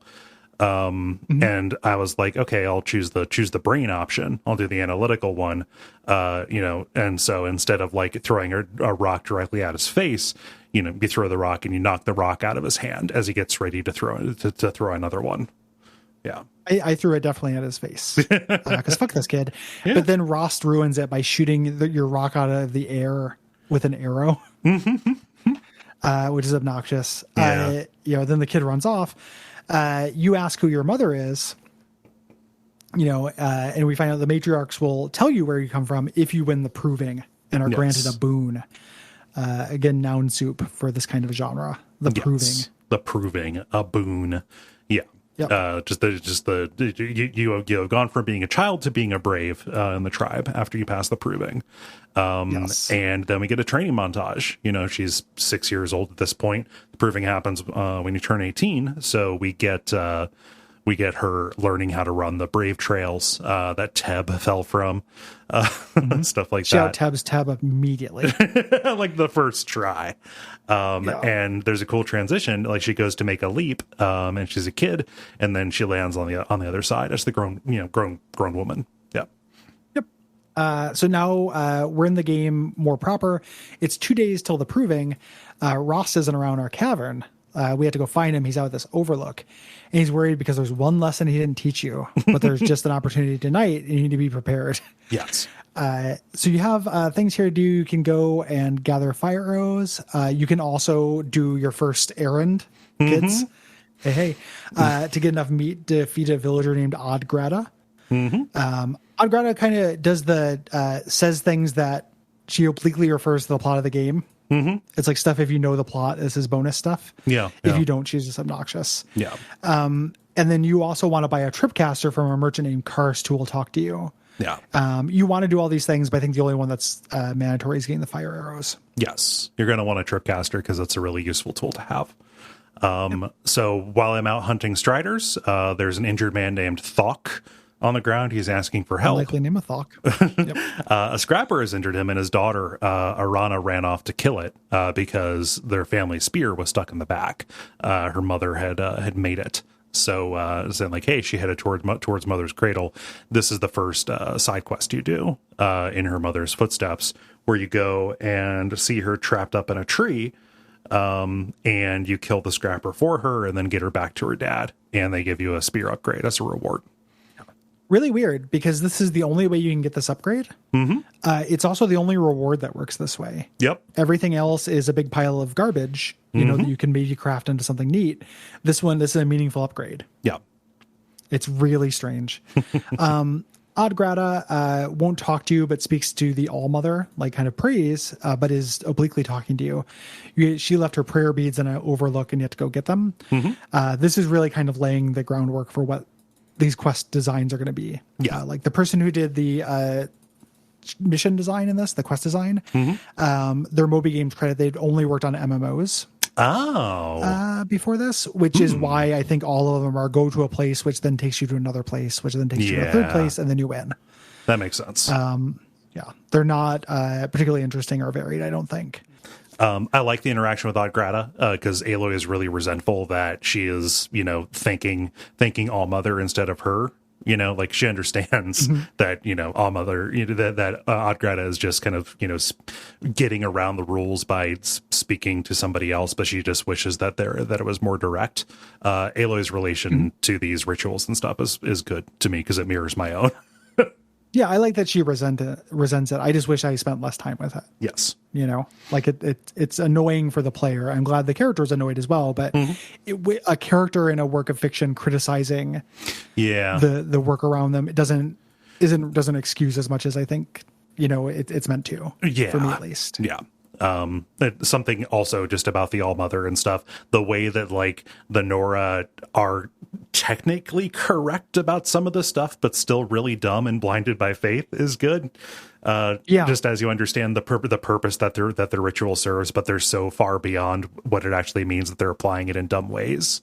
Like seeing all of this again with full context is neat. The cargo cultingness of it. Yes. Yeah.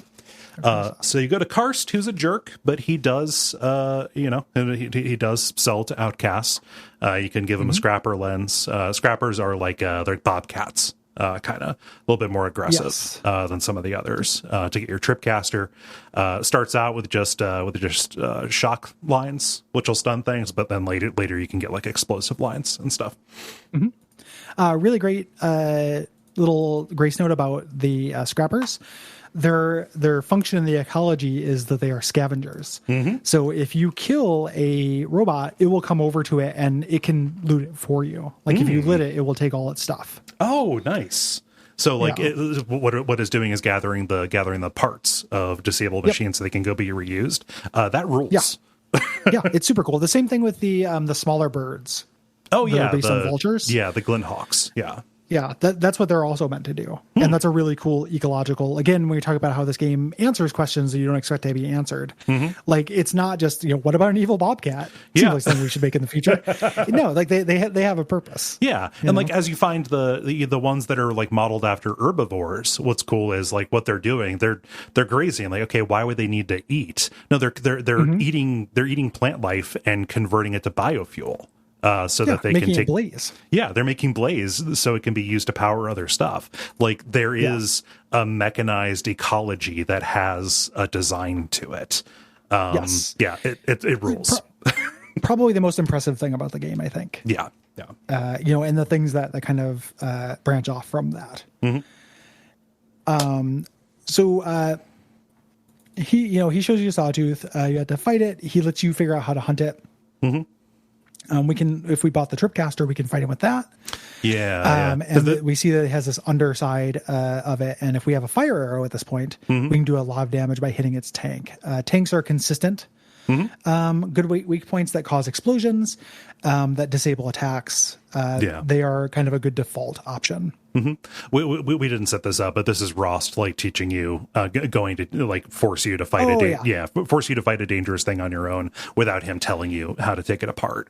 Like inside the embrace, like where the Nora, like the inner sanctum there, it's mostly like docile machines that won't attack you. This is him showing you that like, if you're actually out in the world, there are things that are going to get you. Yeah. There's the, I forgot. Or I skipped ahead. Afterwards, he says, when you're doing this, you've probably saved the lives of a number of braves. The point is, after this, you're going to be fighting for the tribe, not just for yourself. Yes. I kind of appreciate how much of this is a misdirection because the tribe ends up becoming a nothing. You leave them behind so quick. Yeah. You leave them behind in the game. It does, it's risky because it's setting up a more boring game than it is. It makes a bad first impression. Like the technical gameplay first impression is going through the cool like techno dungeon, the dilapidated vault. But then you spend time, expecting that you're going to be assimilated into this kind of boring thing. Yeah. And that you can make the argument that like what actually happens to Aloy is that she fights for the tribe of humanity. Yeah. By becoming this one woman army who, can literally fix the future. Like if she had been around during the Pharaoh plague, we'd be fine. Yeah. Like laughably capable. But it is again, it's one of those things where the characters who you're talking to don't know they're in a cooler story. So they still present it as the most boring thing in the world. Yeah. It's a very, very odd gambit from them to do. So the next day, Rost tells you like, hey, if there's any side stuff you want to do it. I like that this game is very liminal about, we're very super liminal about that. I'll meet you outside of Mother's Heart. When you go there, he says like, you're not going to be able to talk to me after the proving. Like I'm going to go where you can't track me. You can't talk to me. I'll be an outcast. Yeah. And you say there's a little foreshadowing. You're like, I'll talk to you, but you won't talk back. That's because he dies and you can go talk to his grave if you want. Yep. Which I did a couple times. And then I was like, I never liked Rost. I'm going to leave. Yeah. Like it's a sweet gesture that she goes and like summarizes the events that happen, but also like, I lived them. Yeah. And I don't believe in ghosts. Yeah. When we were heading in, the guards at the gate try to keep you out, but Matriarch Tirsa makes sure you can get in. And she mentions another tribe that you've never heard of called the Karja. And also says that you have an old friend looking for you. And it turns out to be Teb. Yeah. So Teb Maniacs, stay tuned. Teb heads rejoice. Yep, Teb heads. Teb head or a Greg head. He's a stitcher now, which means he makes clothes and he makes you an outfit. Yes. Here gives you your first armor upgrade. It has a little materia slot in it. And then, just kind of awkward, like, oh, I couldn't cut it as a brave, but I can still be useful here. I like Aloy's reaction to being around so many people for the first time. Like this is very different. Like you are in, it's ultimately small compared to places you're going to go later, but this is bustling and it's a huge party with like people like drinking and fighting and stuff. Yeah. So you kind of reach this stage, and an envoy from the Karja tribe, again, I had no idea there were other tribes. He's dressed very differently, like he has a weird mask on, and he gives a proclamation of peace from the 14th Sun King, and people throw their precious tomatoes at him to stop him. They do not like that there is a Karja allowed on the sacred land. Yeah. And you can ask about this beforehand as well. Like you can just find out about this, but you can also ask Tirsa about this. Another guy comes up, Errand of Osram, who reads to me like a John C. Reilly and you like a what's his head? David guy Harbour. From Stranger Things. Pops up and addresses the crowd saying like, the 13th Sun King, that was the one who sucked. Like he was a monster, he ruined my family. He, raided our lands as well. But his son, who's the current Sun King, slayed him. Yeah. Like this is representing of the new government, which is nice and peaceful. Yes. Yeah. Getting up there and just, okay, crowd's won over. You're not going to have a red raid brought on you. By the mad Sun King, although he's still a Sun King. Yeah, he's still an all-consuming lord of everything that the sun touches. Yeah, we just like him more, right? And then when we show up, he kind of hits on you a little bit. Yeah, I had a hard time getting into the Sun King. Stuff. So we're gonna talk with Erend a little bit later, but Aloy is surprised when her focus pings on this bald man who is standing at the edge of the crowd. It's another Oseram man named Olin, who is wearing a focus. But when you approach, it's like he hears something weird and he makes himself scarce. Oseram, they're like the dwarves, kind of. Like thinkers. Yeah, like they're the least religious of the tribes that we see and the most technologically advanced. But they're, drinkers and fighters, those kind of guys. Yeah. We can talk to Erend. He tells you about the Red Raids, which is what the old bad Sun King did. The derangement, which is this creeping madness in the machines. Like a lot of the machines that used to be docile are now getting aggro. Mm-hmm. And also newer, more dangerous machines seem to be making appearances more often. Yes. Which, again, because you were so sheltered here, you had no idea. And it's a cool idea. Yeah. Yeah.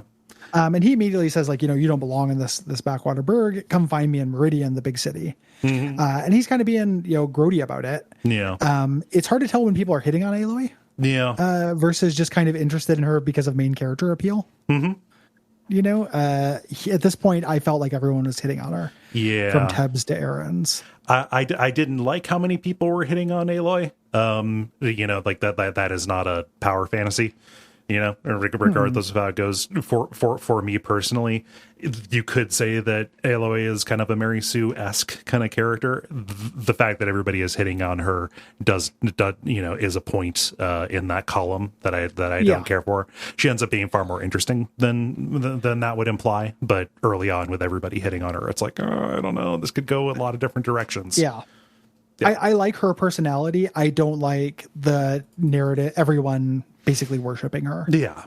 In terms of both hornicules and then just also, she's a 1-1 army, as I mentioned. That stuff is a little bit silly. Mm-hmm. But I like her. I like how she responds to it. Yeah. The fact that she's not into it the same way I'm not is good. Yes.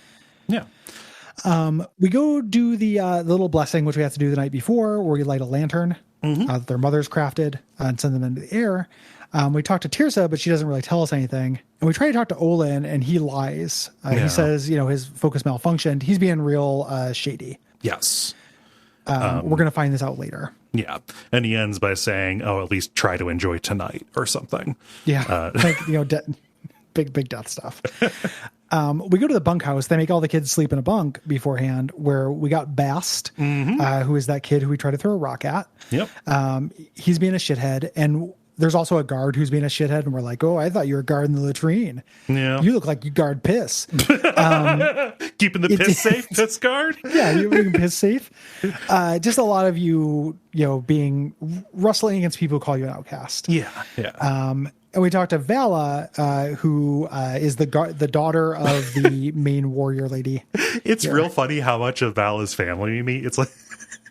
you do get to meet the entire Vala family. I also like how she's named Vala like Valorous, kind of like a car that's named an Integra. Ooh. Is supposed to suggest integrity, or an Impreza is supposed to impress me. There's some weird stuff going on with the names. Like Aloy feels like a direct allusion to the Time Machine to me. Like it's not spelled the same, but it is said the same. The fact that the bad guy in the past who ruins the world is Pharaoh, like an Egyptian Pharaoh kind of guy. That's on. That stuff I get real sick of. I know we talked about this, but that kind of clever. I always thought Aloy was an alloy. Yeah. Like she's the old world and the new world, because spoiler, she's a clone. Yeah. Right. But that's why that's the meaningfulness I took from her name. But that kind of stuff drives me nuts. Mm-hmm. The next day we're doing the proving. The teens go up to the mountain to begin the proving. And it's like a series of tasks. Something that's frustrating is we don't get to know did you find a thing where somebody told you what you're supposed to be doing? No. Before the proving? It was just the quest log. Nobody, not even a character says it before you do it. No. You just start and the quest log says kill a grazer, and nobody said those words to me. It felt like I showed up on the set of Wild and Crazy Kids. But I missed the orientation, so it's like, okay, go and find out which of the pie tins is the right one. Yeah. I don't know how to be wild or crazy. So you got to kill these ones that are modeled after deer, and Bast destroys Aloy's trophy when she pulls it out, so she has to waste time killing another one, allowing the kids to kind of get this head start on the obstacle course they have to run. The obstacle course passed on from the old ones. Mm-hmm. The hidden temple of which we have heard legends. Aloy, who plays by her own rules but gets results, decides to take an old ruined course that she gets warned off of, and finishes first. And there's a lot of you don't have to finish first. That's how you get a boon. Yeah. If you finish it all, though, you get to become a brave. You're the only one who survives this, so you win by default. You're going to win by default. Spoiler. As you get there, the proctor is declaring you a winner. Some cultists sneak up in strange robes and masks and open fire on the contestants, killing most of them and the proctor. Yes. And Teen Squad with Bast and Vala have to stay there and do this little miniature set piece fight versus humans, including a champion human who has a machine gun, a Gatling gun. Yeah. And Bast and Vala, who have been set up as kind of like major rival characters, they get cut down. That's a good subversion of expectations there. And also sad. Bast had time to become a better person. I don't think so. Shouldn't have to die. Shouldn't have to die a shitty teen. Yeah. I cannot imagine being sad about these character deaths in a million years. Right. Aloy finds a focus on the leader that she cuts down. And as she's doing this large warrior sneaks up on her, grabs her, and instead of just killing her, says face the sun before you die. Yeah. But this gives Rost time to ambush him. Yes. And get the jump on him. Rost has been watching and saves Aloy, but gets gut stabbed in the process. And, this warrior priest comes in, the one who was killing you, so saying hey, burn it all. And they wheel in wagons of this, barrels of this blaze. And, Rost saves Aloy by rolling her unconscious body off of the mountain. Down the hill. In a way that definitely looks like she would just die. Yep. Break her neck at the very least. Yeah. It'll be quicker than burning alive, technically. Yeah. Why not do both? But his last words are Aloy survive as they roll in ready to blow up everything. Oh. So Aloy is we wake up, we're being carted through these underground tunnels, having these dreams that mash up the stuff that we've seen so far. And we hear Tirsa saying they don't have to, that they have to take the dying Aloy to be near her mother. Since she's dying. Everyone says it's blasphemy. We don't know who our mother is, of course. Right. And we wake up here, retrieve our gear, get along with the damage focus from the enemy warrior that we knocked off. And inside that, we can read a couple files here. They were ordered to attack the Nora grounds. There's footage of Aloy from Olin's focus. So explaining kind of Olin's shit. And then footage of Aloy's mother with the word terminate on it. Older woman, shorter hair, and not, just kind of in, regular modern clothes, let's say, not the travel clothes. Yeah. Not regular. That was a bad thing to say. But yeah, she's dressed in a modern way. Looks like an older version of Aloy, but okay, so that's why she has been singled out. That's why they came here. So Tirsa arrives saying, hey, we brought you to see my mother. And she says, you were not born of a woman, you were born of the mountain. You go to the great chamber, where you were, quote, given birth to, i.e. found outside of a vault door in the middle of Pikes Peak. Yes. They think that you just kind of plopped out of there. Yes. And what you did, but yeah, we'll learn about that more. Yeah. They heard cries coming from inside the chamber, and that's how they rescued you. Yeah. When you get there, the door wakes up and scans you, but won't let you in because it needs files. Yes. And Aloy figures out this must be why they came to kill me, because I look just like that woman. That must have been my mother. They thought I was the mother. Yeah. And you have no way of knowing, okay, are there people alive on the other side of that? What's going on inside this mountain? Yeah. Yeah. Yep. Tirsa tells the other matriarchs that Aloy must go to beyond the sacred lands as a seeker to find the truth. Seeker is a proper noun. It gives you, it's like carte blanche to go and do stuff. You go do so. The tribe is in danger. They sent a war party to go get revenge on those attackers, but they were just massacred. Mm-hmm. Because the enemy can corrupt machines and put them on their side. Right. As Tirsa is explaining what a seeker is, you can point out that the tainted ruins of the metal world that they keep on referring to look an awful lot like the inside of Allmother. You worship one of them, but the others are profane. Tirsa doesn't know how that could be because she's never been out there to see it. And saying like, all right, well, you're a seeker, go figure out, solve that mystery for us. That's your business. Yep. Isn't that food? Isn't a falafel kind of ethnic? I just think that whole thing over here. Crunch patty. Profoundly uncurious people. Yeah. The Nora. Religious zealots tend to be. Yeah. Religious zealots suck. So we had to go talk to the new war chief here, and he's a huge asshole. Like, people don't. You are officially now a brave, but people still consider you to be an outcast because you of your weird birth. Yeah. This is the path towards like citizenship or whatever, but because of your shitty birth, they're going to be assholes. And we get a little boss fight here with a corruptor that attacks along with some horses that it possesses to make the horses aggressive. Corruptors do a lot of big leaping attacks here, and use its scorpion tails. Use its scorpion tail. You want to hit its drums on its shoulders. Yes. You have a lot of help in this fight. Like, there's a lot of other braves. Yeah. As distractions and stuff. Yeah, there's just one of them. The Striders, even though they're aggressive, are not especially difficult. The Corruptors remain hard throughout the game. They're almost always used as like mini bosses. And as you're looting the corpse, Aloy finds the component that lets it control other machines, which she takes and affixes to her spear, and now she needs to go test it out. Yep. So we go out and capture a Strider. To get a horse, you have to sneak up on it before you can do that. We head to the gates, and we meet Varl, who is Vala's brother, the son of the war chief Sona, who went missing after the war party was massacred and ambushed. And he gives you directions on where to go next. This path up north past Mother's Crown, but says, hey, could you find my mom? Yeah. First. So it's presented as a side thing, but you have to do it to proceed because Sona's important. Yeah. So we go to the massacre site. We find a survivor, Dran. Find out that Sona went off to chase the attackers, and Dran got wounded, so she sent him back to report. Yeah. And we track. This is basically the structure of a lot of the quests in this game. Go somewhere, track somewhere to get somewhere else, track from there. Very Witcher. Yes.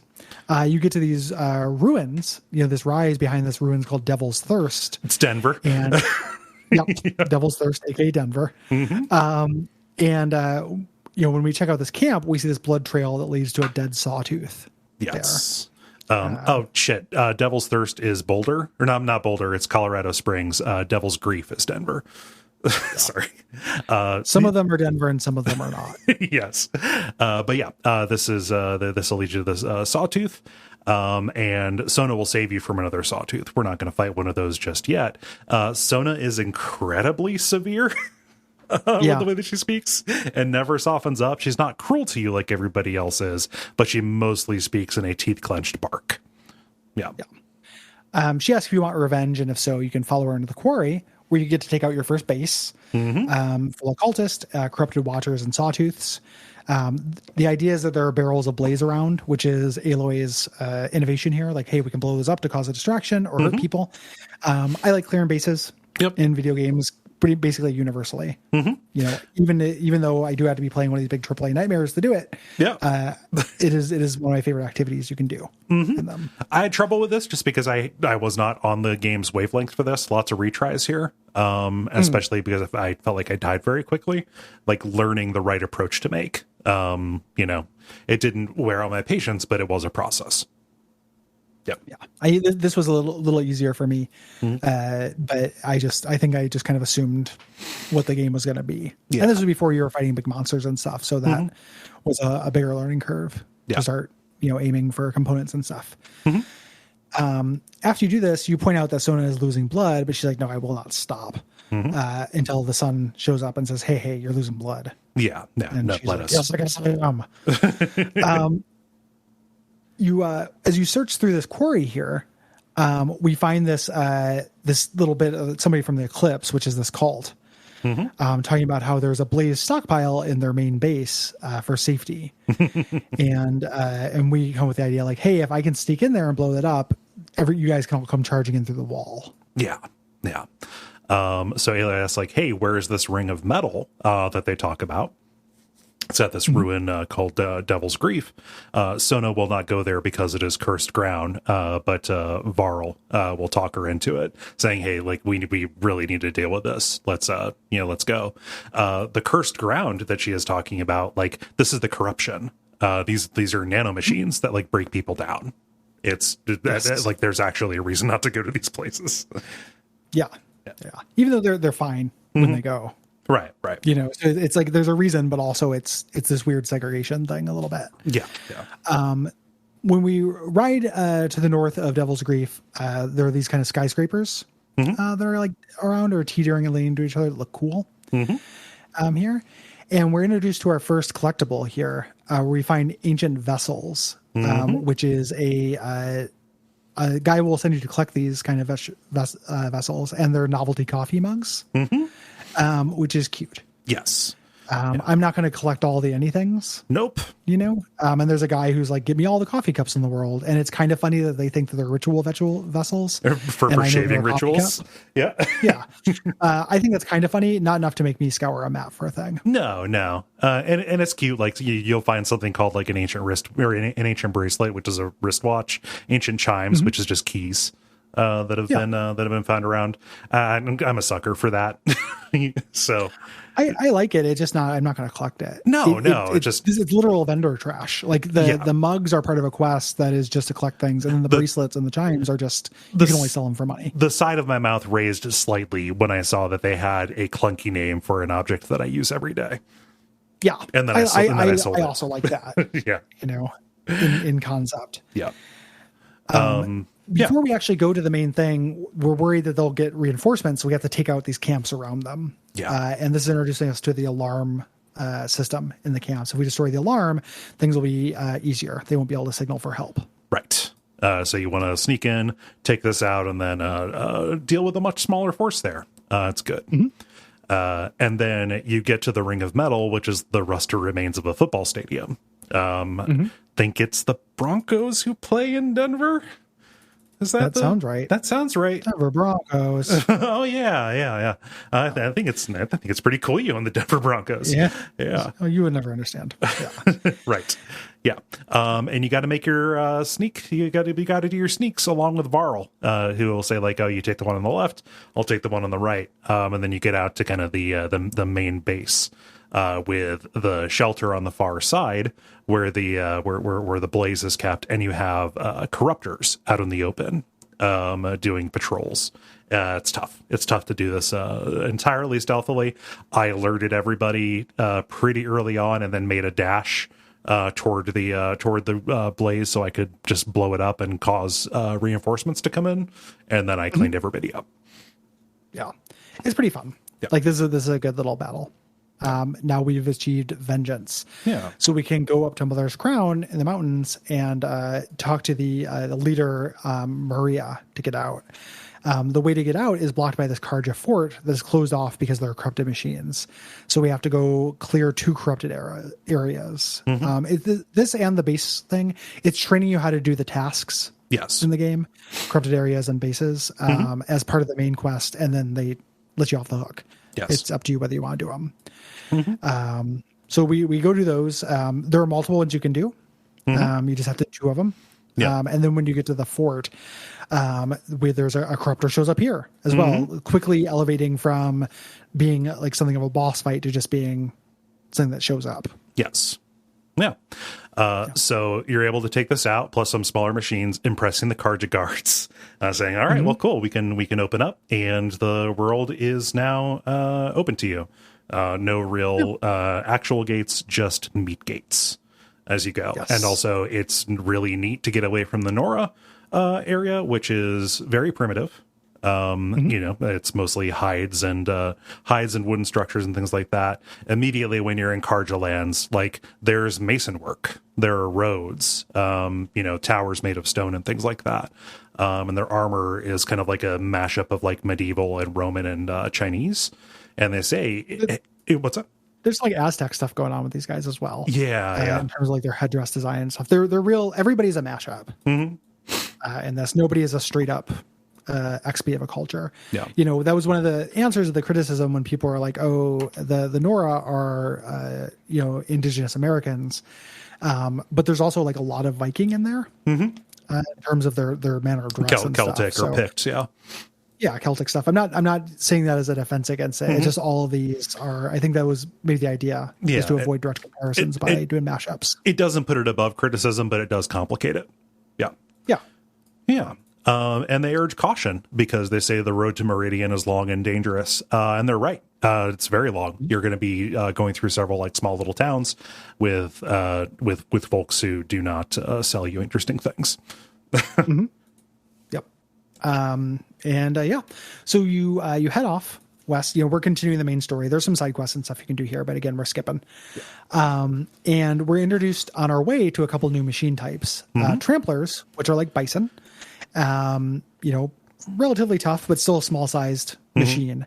The trick is that like bison, they travel in very large herds. So it is pretty difficult to not be overwhelmed by them. It's also worth noting the hunter stuff in this is really key. You almost never have to fight something on the way to something. Yes. If you don't want to, it's all optional. And that you run into the fast travel problem. Yeah. You know, as we mentioned earlier, like that can set you up to be behind the resource and power curve quite a bit, but it's not like there are a lot of mandatory battles. Right. You can outrun almost everything in the game just by running. Yes. Like they'll run after you, but they have to stop to do their wind up and their attack. And if you zigzag or use the terrain at all, you can get away from anything. Yes. With the possible exception of flying enemies, including the Glinthawks, which are robotic vultures. And these guys are a pain. Yep. Flying enemies. They spit cold air at you. Yeah. Freezing you. Spit cold fire. And the thing that I did with these things is if you hit their sacks, their cold sacks, they will crash for a moment. Yeah. Giving you enough time to get in a couple, like a little pro tip, you can get in a couple strong attacks before you do the critical attack to just kind of add damage to it. Yeah. Yeah. And the weapon that we haven't talked about, but you can buy early on is the rope caster, which will tether an enemy. Like you can tether them a couple times. The tethers will break if you do a lot of damage, but like it is a way to keep stuff from running away from you while you're getting in and doing what you need. Yeah, or aiming for weak spots. Yes, it's a crowd control weapon. Fairly useful. Like it's on the half of the weapons I used. Yes. Yeah. But there are also something we didn't talk about, bellowbacks, which are I don't know what they're modeled after, like large lizards, salamanders. Yeah, like gigantic salamanders. They have like huge blaze tanks, and they attack by belching flame on you. And there are also, if you're traveling like along lakes or streams, I forget what they're called. Snapjaw. Yeah. You've got alligators, who, primarily shoot they shoot cold and they'll bite you real good. They're not necessarily that aggressive. No. I like those. The aquatic ones are out there, filtering the water to keep it clean. Again, everything has an ecological purpose. Yeah, before they got the crazy memo. Yes. A cool little touch about the snapjaws is that you can't bind them with the rope caster because they will do an alligator death roll. I love it. And break out of it. Yeah. Very cool touch. But there's not a whole lot that is.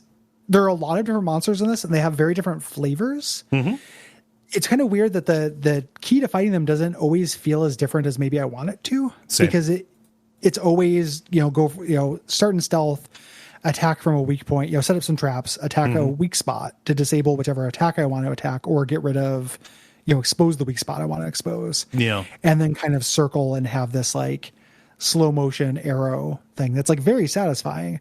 But it's basically the same order of operations for each class of robot. Yes. They get a lot of points for feeling flavorfully different. Yes. and fighting them in different contexts, which is pretty important. The ones that have like the strongest gimmicks, the ones that'll be stealth, or the ones that place like the beacons around that will alert everybody if you accidentally trip them off. Those are few, and they do not show up until like way later in hard parts of the map. Yeah.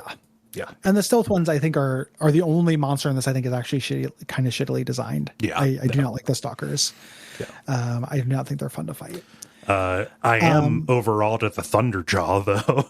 The Thunderjaw's cool. Yeah, nothing wrong with Thunderjaw. It's a big T-Rex. Yeah, definitely a dino. This guy, cool dude.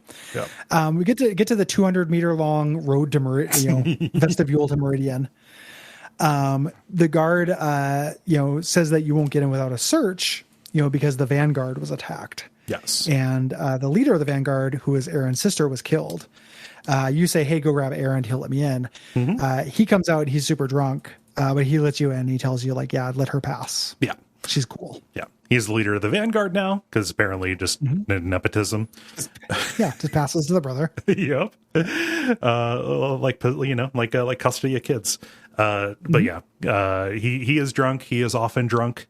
And you can say like, hey, I'm trying to find Olin. He put a hit out on me and killed basically all of our warriors. But Aaron doesn't believe it. He's saying like, okay, I can take you to his house.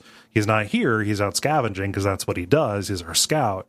But if that's what it takes for you to, get off of this weird idea, then go for it. You go there, and there's a couple of these little puzzly segment kind of things that are real tasky. Like there's nothing really to do, and your focus will tell you exactly what to do, and he'll just make the interactable stuff glow. He has a vault door on his floor that is a special lock, but you can push this big pile of ingots into it in order to break through it. When you go down there, you can find an audio log and journal. We find out that Olin is being blackmailed. His wife and kid are being held hostage. He's being observed all the time and been giving tasks through his focus. Yes. And he was ordered to have you killed. He has no idea why they want you dead, but he regrets it. He's not a bad guy. He's just in a bad situation. Yeah. He found himself, he got Barry Burtoned. Yeah. Exactly. Very similar to Barry Burton. Yeah. He's working for something called the Shadow Karja. We find out from Aaron. So there are Karja and Shadow Karja. Yes. And these are Karja that are loyal to the old bad king. Yeah. Karja in exile up at the old king's summer place. Yes, exactly. Yeah. Before we go to chase down Olin and his last known whereabouts, Aaron asks for a favor, saying like, hey, that thing will help you investigate. Like, I really need to find out what happened to my sister. So meet me out at Red Rock Pass. And we can figure out what went on. It's very weird to me. There's like a narrative beat here where Aaron finds a focus to be extremely rare. But his culture, like he comes from a place where they're not uncommon. Right. Like Olin has one and stuff, but he talks about it. He's like, you're the only one who can do this. I only need 2 seconds of your time to like scan it. Yeah. Yeah. And I was just like, why you could ask Olin, you could ask, one of Olin's buddies. Like it felt a little weird. What it did was it made it unclear to me how rare these things were. Yes. And then when I found out that they weren't really all that rare, like they're still rare, but they weren't unique. It made it a little confusing to me. Yes. So you can go meet Aaron out in the middle of nowhere, and he says, hey, my sister Ersa was ambushed by the Shadow Karja soldiers, and they beat her so badly that we couldn't see her face at the funeral. They gave her a closed casket beat down. Immediately teaching you that she's not dead. Right. Like if you have any kind of genre savviness at all, you're like, okay. I read comic books. They're not dead. Right. You investigate the ambush site, and there's all these clues here. There are undamaged weapons and armor, so they've been dropped there, but they haven't been used. Right. There are cartwheel ruts. And what this implies is the corpses were killed elsewhere and then brought here. And probably not by Shadow Karja. So you follow those ruts up to the ruins of this tall building, and the people attack. It's not the Shadow Karja. It's Oseram. It is Aaron and Ursa's own people firing at you. Sniping from these buildings that you have to get up close to, and they have some other things here, Ravagers, which are like upgraded scrappers. Yeah, a saber-toothed tiger. Yeah. Basically, with a gun mounted on its back. And it can do AoE freeze things. Like a there are only saber-toothed really tiger. 3 elements in this. It's freeze, fire, electricity. Enemies tend to, and it's not a rock, paper, scissors. No. With the weakness an enemy has is something that you get by scanning. It's not something you just intuit based on an elemental relationship. Right. Yeah. So you clear these folks out. The mystery is mounting. The evidence, there's this strange concussive force weapon that has been used. Eris's helmet is undamaged, which is weird for somebody who was, had their head caved in. And there's a bloody rock and some cut armor straps, implying that, these people, these Oseram, killed and mangled somebody else to make the Vanguard think that she's dead. Like, we need to hurry because she could be alive and being held captive. Yes. Yeah. So Aaron's going to go back to the city and check. We head back over to Meridian, the palace gates, and we're greeted by this guy named Blameless Murad. And he brings you past this line of petitioners to meet the Sun King here. And they're muttering because you're cutting in line. Yeah. Blameless Murad says, ignore the haters. Aaron says, yeah, that body wasn't Ursa's. It's missing a scar.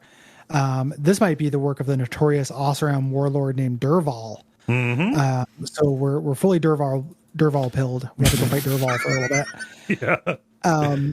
The idea here is, since the Shadow the old King Karja raided the Oseram for years, some Oseram helped the current Sun King over their father, but some Oseram clans, like the Derval ones, said that we basically have to raise Meridian to the ground. Yeah. It is, a betrayal not to get full revenge. Yes. So stupid. Yeah. Everybody's acting like a fucking idiot. Yep. Like this is baby level diplomacy stuff. Yeah. This is where we learn that the Shadow Karja are these remnants of the Sun King's father's regime. They continue performing these sacrifices to the sun. Basically, they adhere to the old ways. They're not down with Vatican II, right? Yes. And so like that's why Derval saw them as, worthwhile people to frame. Nobody would question that the leader of the Vanguard force would be killed by a military enemy. Right. It would be politically disastrous to send a force, but they can send a small team. So they send you go and meet Aaron and Murad's agent in this Oseram town, trying to find it. This is, another kind of culture. It's more smithy and tinkery. But he's not around. No. However, because it's this game, you find a footprint trail. That's what you do. Find his agent's corpse, and we find out that Derval killed his own man. But before he did this, he had time to draw a map to the camp's location in his own blood. I love that trope. Yeah, it's very funny because it's like I looked at the map. You can see the map. It's like, this doesn't tell me anything. Aaron came up and told me where this goes, but yeah. Oh God. So the path will lead you by the Snapjaws to get there if you hadn't encountered them before this. And the camp outside of it, there's some machines that are chained down. Derval, Oseram or Tinkers must have been experimenting with them, trying to figure out what makes them tick, figure out if you can, use that to make any inventions. You can free them to cause some chaos as you make your assault to get into the innermost workshop. It's frustrating. You can't override them while they're chained up. Right. And there's no narrative reason for this. It's just they didn't want you to. When you get into Derval's workshop, we run into this like sonic device, which is supposed to it doesn't sound very unpleasant to the player. Like it's this weird I wasn't expecting it to actually hurt me, but it sounded it's still mild. I'm very angry that this game didn't deafen me. No, I didn't want to be deafened. It's so gentle. It's like this soothing. It's almost soothing, and the character goes ah! This gentle white noise. Yeah. So where Derval's champion pops out and attacks with a rocket launcher. We have to fight him, kind of a little miniature boss fight kind of situation. Yeah. Have to kind of close the distance, get around back of him, then take him out stealthily. He has special little ear dinguses you can put on to, get past that thing. You can deactivate it. And down in the basement of the workshop, you find this concussion gun, this sonic emitter pointing at a cell. where Ursa is. She's laying on the ground. She's been tortured. This thing has been keeping her, basically locked in place. And, Aaron tearfully asks, like, hey, why didn't you bring me with you? Is it because I'm a fuck up? She's like, well, yeah, but also I didn't, I knew it would be a trap, but I didn't figure it'd be that good of a trap. Right. Yeah. I figured I could beat it. Yeah. Yeah. Dervahl's not here though. He's executing a plan to destroy Meridian, and he said he's going to blacken the sky. So Ursa says, hey, your king needs you. You're going to have to grow up fast, like go help him. And then she croaks. Yes. Yeah. So one of the letters that we found in the workshop points to a lot of blaze being kept in a warehouse on the edge of the mesa where Meridian is. It's kind of out in the desert on some bluffs. And so Aaron, when you go back and talk to the king, he really takes exception to being ordered to capture Dervahl alive if possible. Like, hey, he could be really, reasons. he could be useful for us to trade back to the Osram because he's not necessarily liked back there. Mm-hmm. We go to the warehouse and it has this booby-trapped bomb on the first floor to set off all this blaze. The way we get through it is we push the blaze off the mesa, which causes an explosion, saves the city, but not, we still run away from a big explosion. Dervahl is not there. We follow some tracks kind of through a building on the side of the mesa and find out that Dervahl has kind of tunneled into the city and he's already there. Yeah. So we head up to the palace to confront Dervahl. We deactivate the sound cannon he has pointed at the king, keeping him, down. And we do a little boss fight against Dervahl, which he has his own little handheld concussive sound cannon that we cannot disable. Yes. It mostly knocks you over so that his ads can attack and get like criticals on you. So you want to, oh God, I forget. Correct me if I'm wrong. You want to stay far away from him because it gets less effective at distance, right? So he'll be marching. That's what I did. Yeah, he'll be marching toward you, and you want to, make sure you stay out of the effective range. Yeah, like lots of stealth games as well. Like it starts with him knowing where you're at, but you can lose him. And then do stealth stuff. Yeah. Which I was doing. So you take him out. At some point, the explosion happens as well. Here, and he's like, "Oh man, I was supposed to be better." When you defeat him, he says like, "Hey, any tinker knows you should have a third plan." Because the explosion didn't work, this didn't work, and he uses a beacon. There are things that summon dinosaurs. This should have been a grenade. Yep. In this game, I don't understand why I never got access to this technology. Yeah. If I just had the ability to point at somebody and have a huge metal hawk swoop down and kill them. Yeah. Or just aggro the monsters. Yeah. Like there's a little bit of, there's a thing in BioShock where it's like, there's the three systems. Yeah. Or three like factions, you can pit them against each other. I really wanted more of that in this. Yeah. You can do it down on it. If you stealth up on a dinosaur, you can make an individual one on your side. And every once in a while, you'll run into a group of cultists like fighting dinosaurs or regular people fighting dinosaurs. It's very rare, though, that you get to kind of weaponize. It'd be real cool if I could aggro a bunch of robots and then lead a train of them to an enemy base in order to thin people out, and then I could go in and clean up the mess. Imagine if you could open up the map and send them somewhere. Yeah. Maybe on the sequel. Like once all it does is change its kind of loyalties. It doesn't give you any control. Yes. Yeah. But yeah, he brings down several Gunhawks. You have to kill like 6 of them. In a pretty constrained space. Like this is hard. Yes. Yeah. Ropecaster, again, even in the constrained space, was an especially good way to do this because, they can get away and they can fly hovering off the edges. And decide, hey, you can't hit me.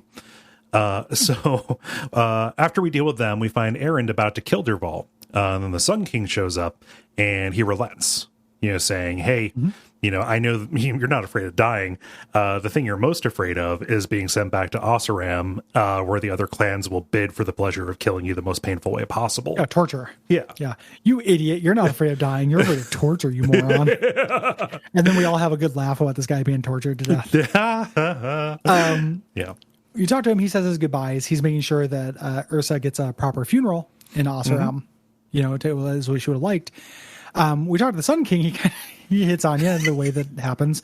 Basically, like, oh, you want to be my Ursa? Yeah. It's fucking transparent and weird. Uh-huh. You get the option to say, like, it doesn't work that way. And you got that before I realized what he was doing. Uh-huh. So it was just really surreal. Uh-huh. Like, it's like, oh, my old toy broke. Do you want to be my new toy? Yeah. My king is down bad, dude. Like, it's you got to wait a little while after a breakup. Yeah. Yeah. Oh god, yeah. Breakup. He just found out she was dead. Yeah. Oh. But yeah, like the Sun King, he's not bloodthirsty, but like even Aloy is, just kind of criticizes him. He says, "Oh, I'm pursuing justice, and we will find it." And she says, "Will there really be justice as long as there are people who live in palaces?" And he has nothing to say to that. So, yeah, none of this stuff is good. Right.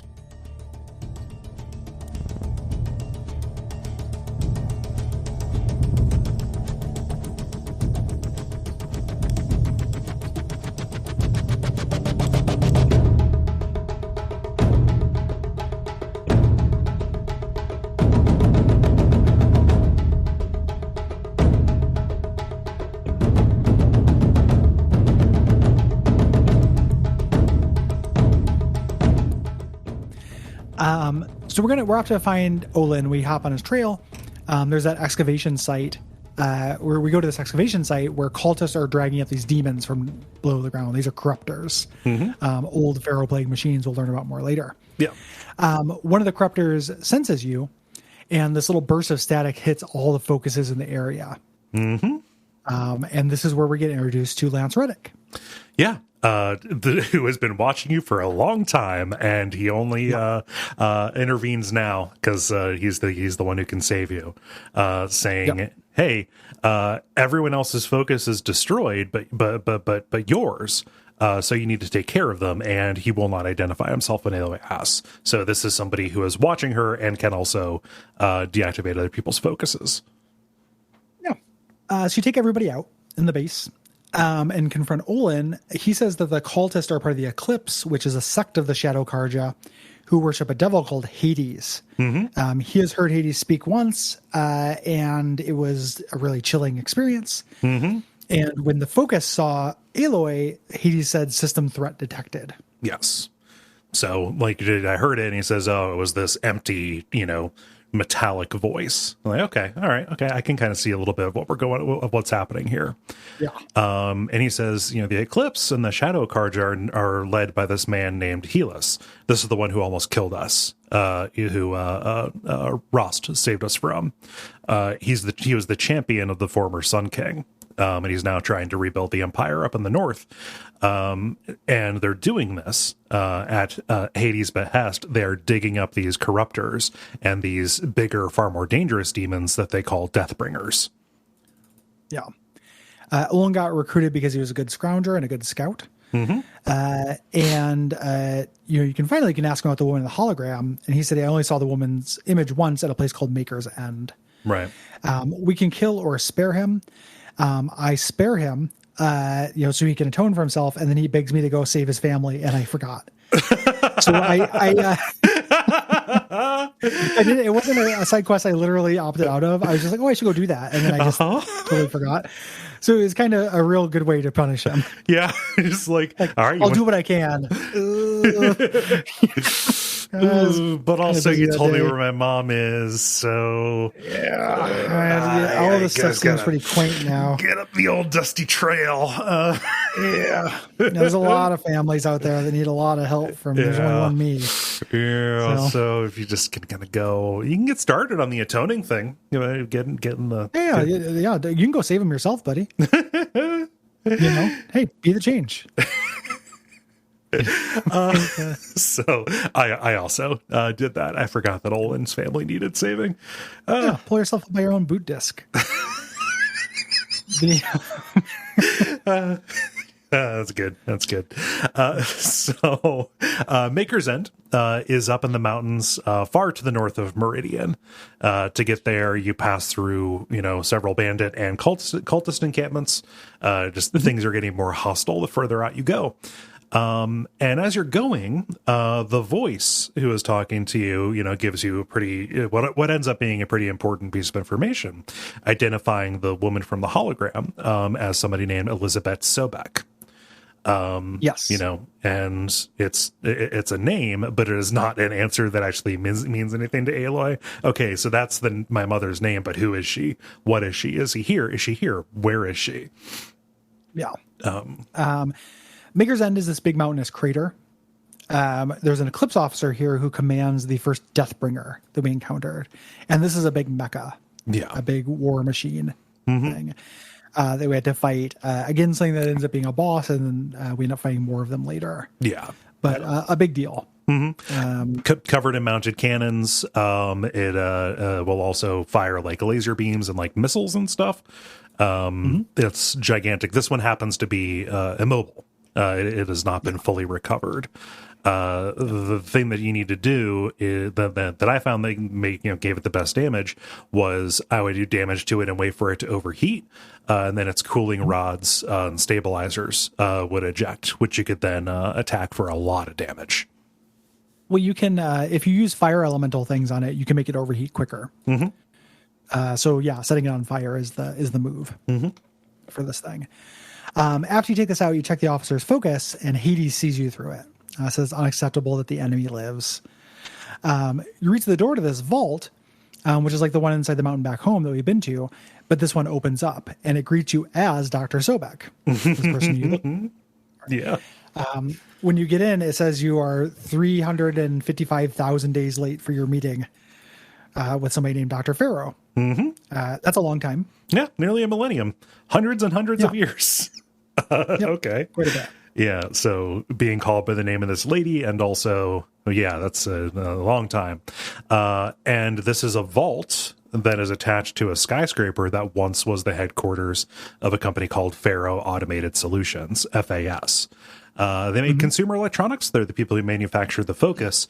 But like any good technology concern, they were also a defense contractor. They made, quote, peacekeeping robots in the Chariot line for this future where war was ultimately just automated. It was mechanized. Yeah. And post-national. Like I didn't get all of the little lorelets, but I read about it online because it was cool. And this is the future. It's a Shadowrun kind of thing where corporations have citizenship, and can be, since they have citizenship, they take it to the next level where they can be elected presidents of nations, which is real nightmare material. Yep. But these corporations are fighting these like proxy wars. There's no people; they just send their robots against each other. In this dystopia. Here, you can take your training. Wars of the future will be fought by robots on some kind of mountain, but one day you will be able to program those robots. Yes, exactly. And somebody's going to need to replace the tiny metal screws in those robots. As you climb the tower, we're going to learn that they started having issues with something, the Hearts Timor units here. And these the whole idea behind these robots was like, hey, we're going to make the perfect war machine. It's not only a cool tank, it also self-replicates. Yeah. Hey, don't teach robots to fuck. That's like the one lesson of all science fiction. Robots can't be making other don't go chasing waterfalls. Like, robots making robots shaking my damn head. Like it's no good. And there's these little, it's kind of played for humor. Little bit. It's interesting. Like one of the things I like about this game is I like how it reveals the backstory in layers. Because this first thing about the apocalypse is one thing. Yes. And it sets up more of the question, but not the answer yet, because we still don't know about the repopulation plan and stuff. And this is played as like funnier, like, one of the water units got loose in this bay and killed these endangered dolphins. It looked like a big pink slushy or something. Just like it, goofy language. It was scary, but also like it turned it into a dolphin's, a pink gooey dolphin smoothie. as what it did. Yeah.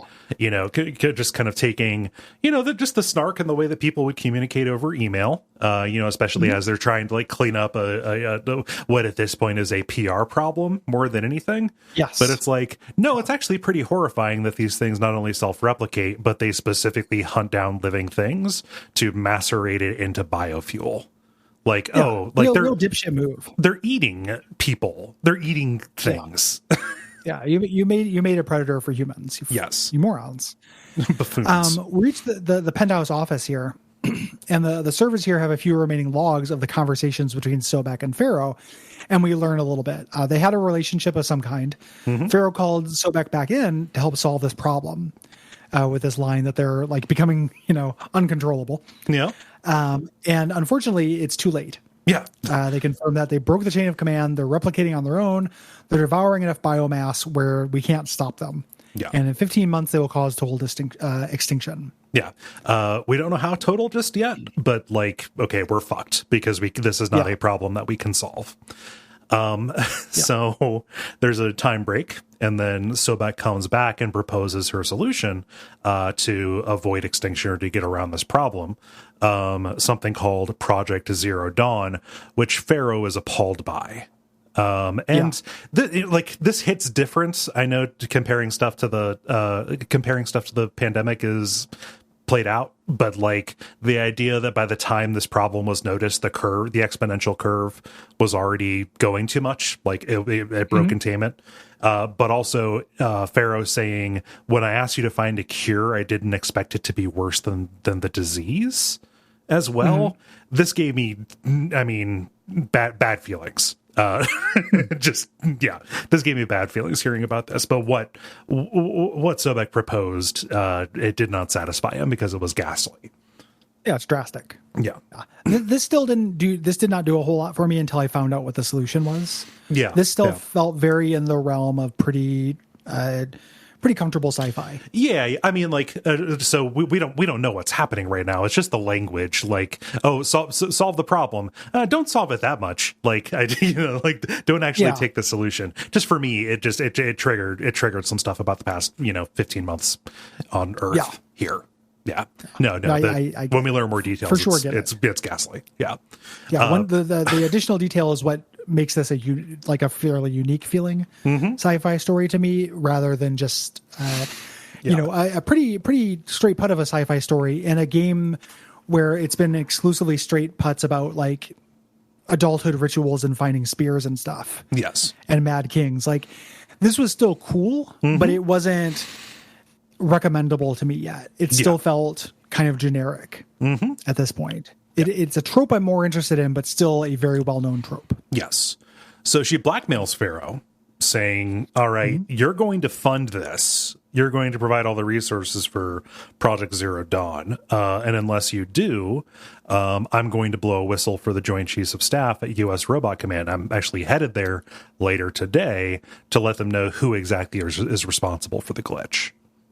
And what we're going to learn about Pharaoh is he is more concerned about his reputation than literally anything. Yeah.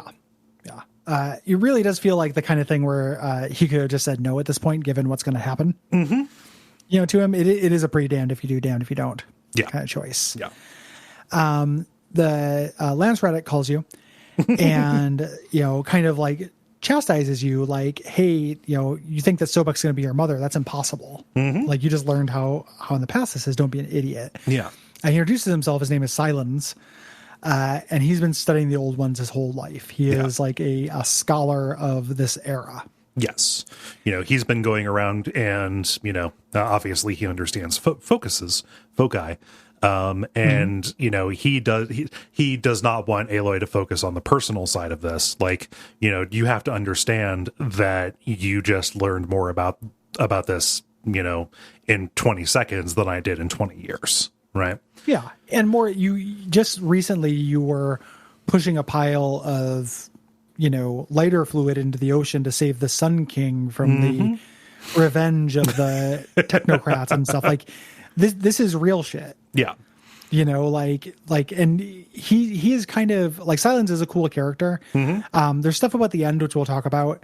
Yeah. That doesn't sit super right with me, but like he is a cool character because I like that he realizes how clown shoes a lot of this shit is. Yeah. And again, it's one of those things where like I like that because it's closer to what I think.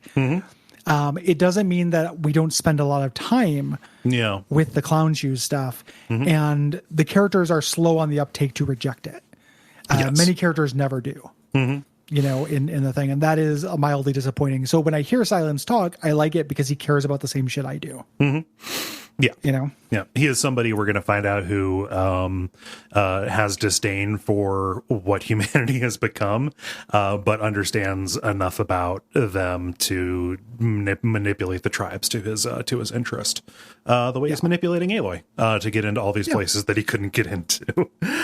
Not a good guy at all. Nope. Like, you know, arguably a villain set up as a villain for the future, but also like, yeah, I don't like this world either. And I think these people are stupid. Like, you know, I also, I'm with him. Yeah. Silence made a lot of good points. T-shirt.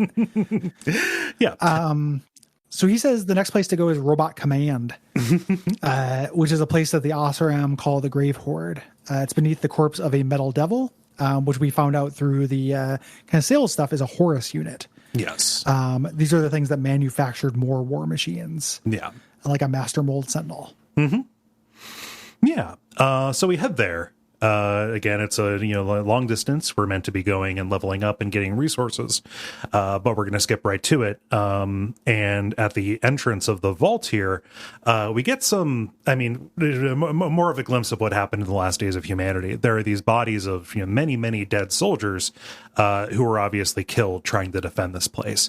You know, each of them has an audio log that contains part of the battle here, trying to hold off in this thing called Operation Enduring Victory, which is a good name for this.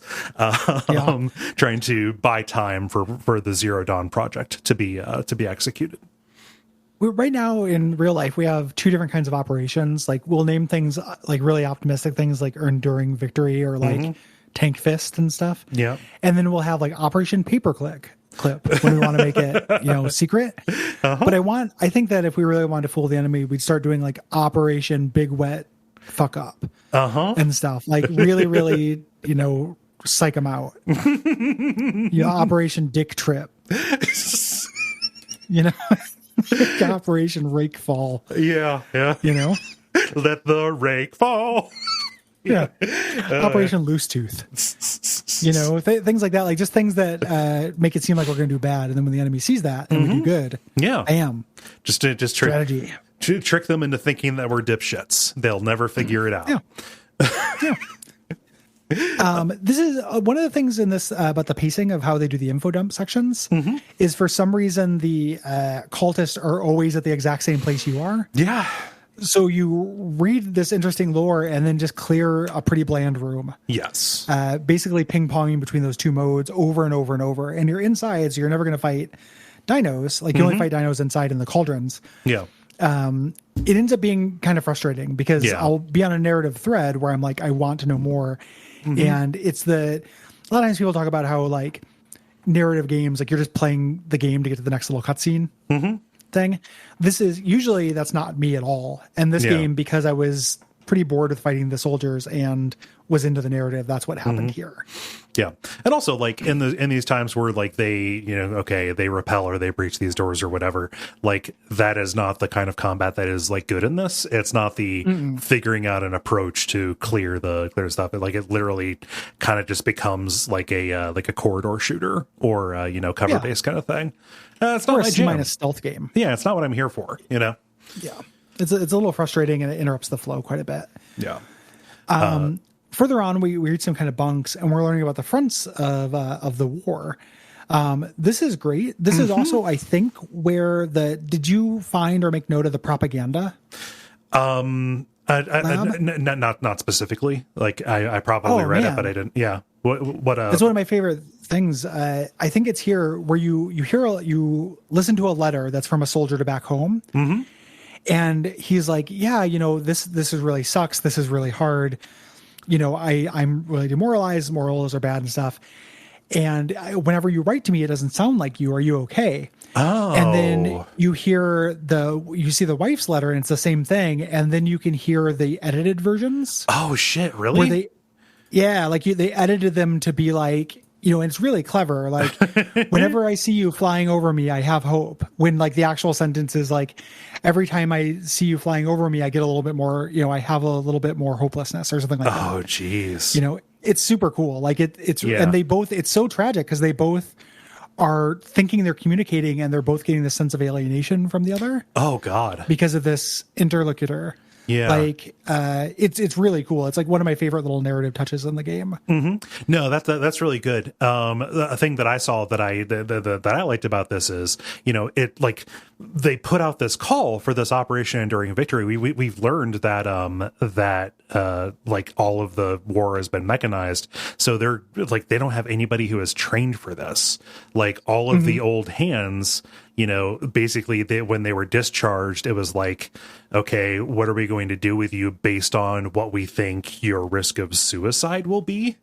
Because we've used you up and now we're just going to kick you out. And it's caused like this massive depression because you have all these just people who've been broken by war being put out there and then being called back to fight alongside like civilians for this, to be like guaranteed citizenship. Like it's real Starship Troopers in that way, to a certain degree. And basically everyone is conscripted who can hold a gun. Yes.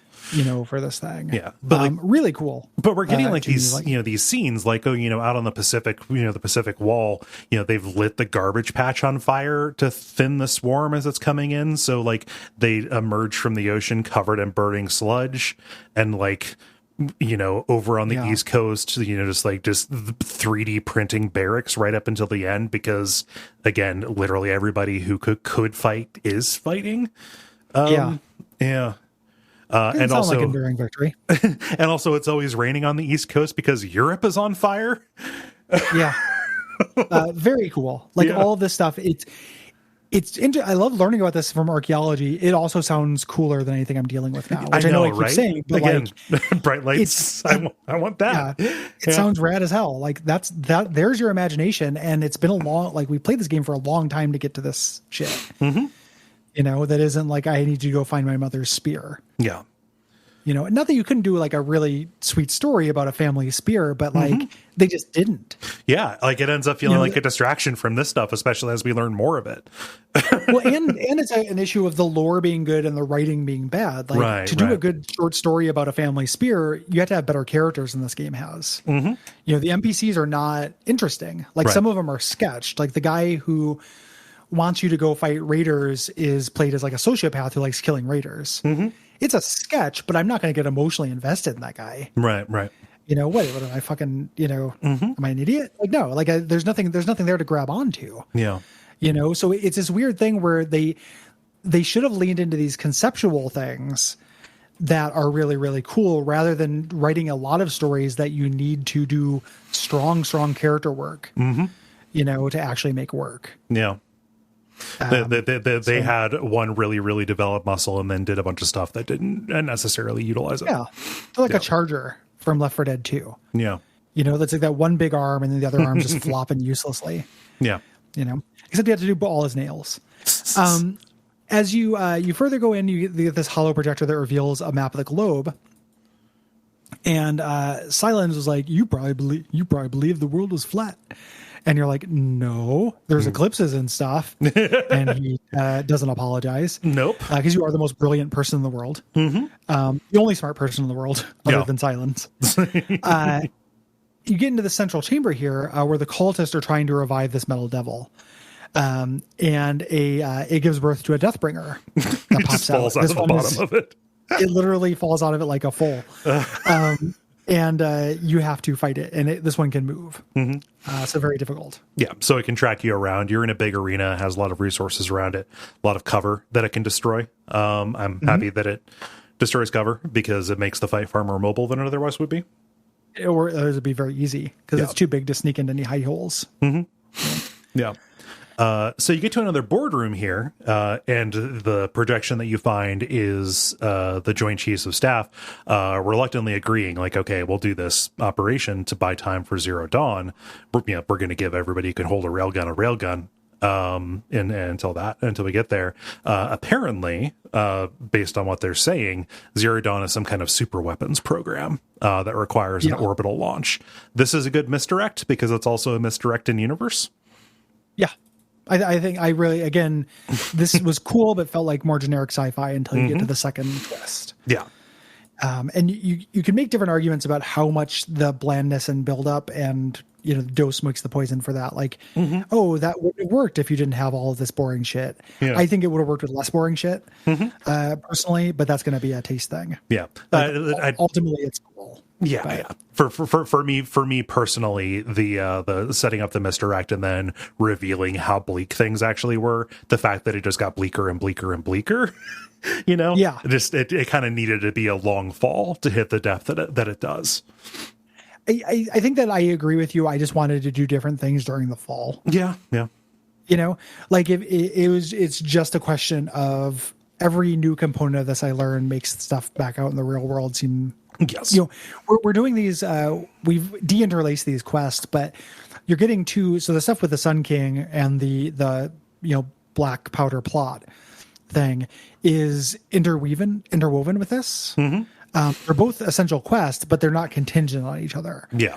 So you could I went and did the first part of this where I learned about Pharaoh technologies before I went and saved the Sun King and stuff. And that was a real slap in the face. It did not do well for my interests.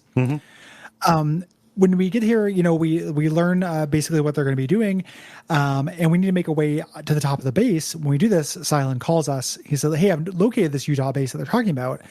It's beneath the Citadel at Sunfall, which is the Shadow Karja capital city, which is in Bryce Canyon." Yeah.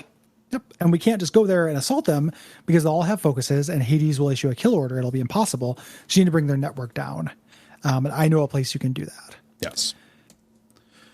Yeah. So we go to the southeast section of the map, or southwest section of the map. Yes. Yeah, that's southwest section of the map, which is a jungle biome.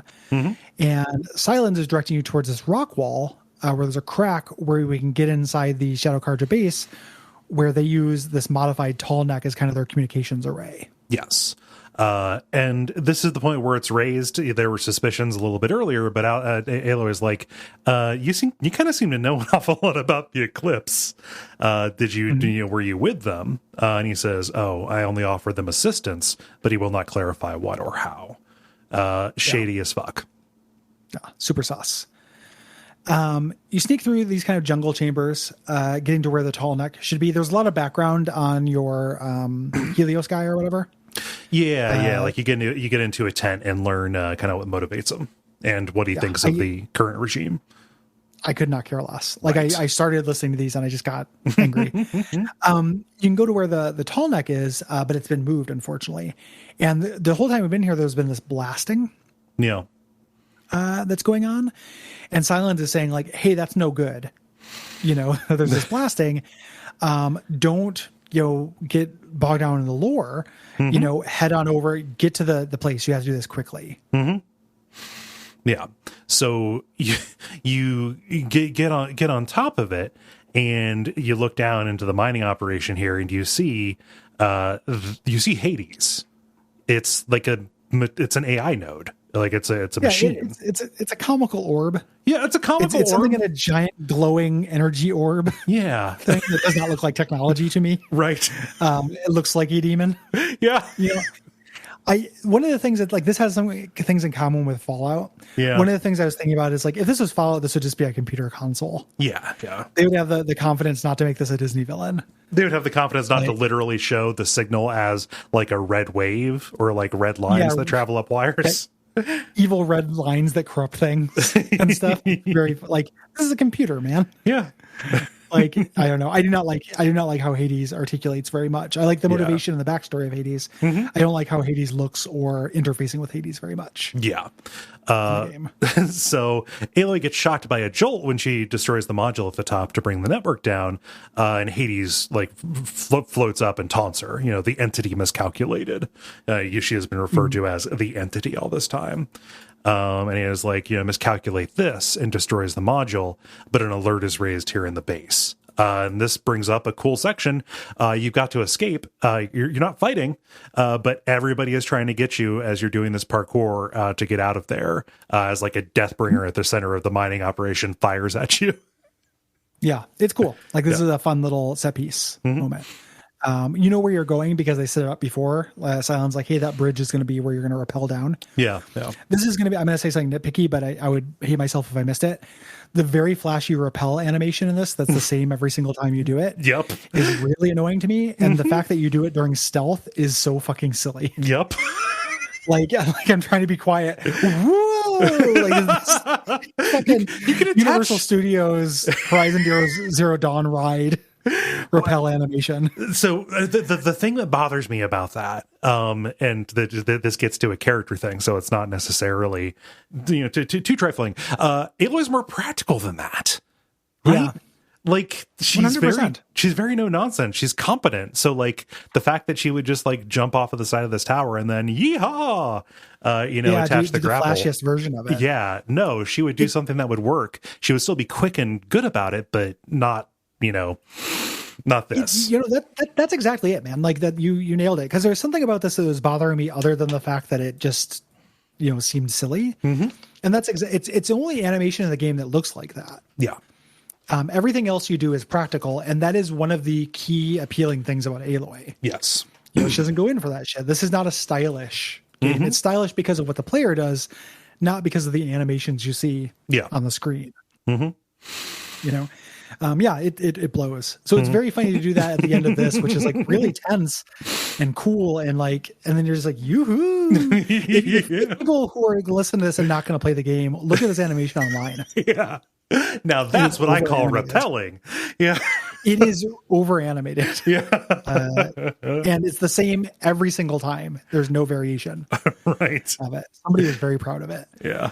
Now that the network is down, now that we've brought down the Bluetooth network, we can head on over to Sunfall. Yes. Yeah. Aloy says, all right, well, you lied to me about what was going on in there.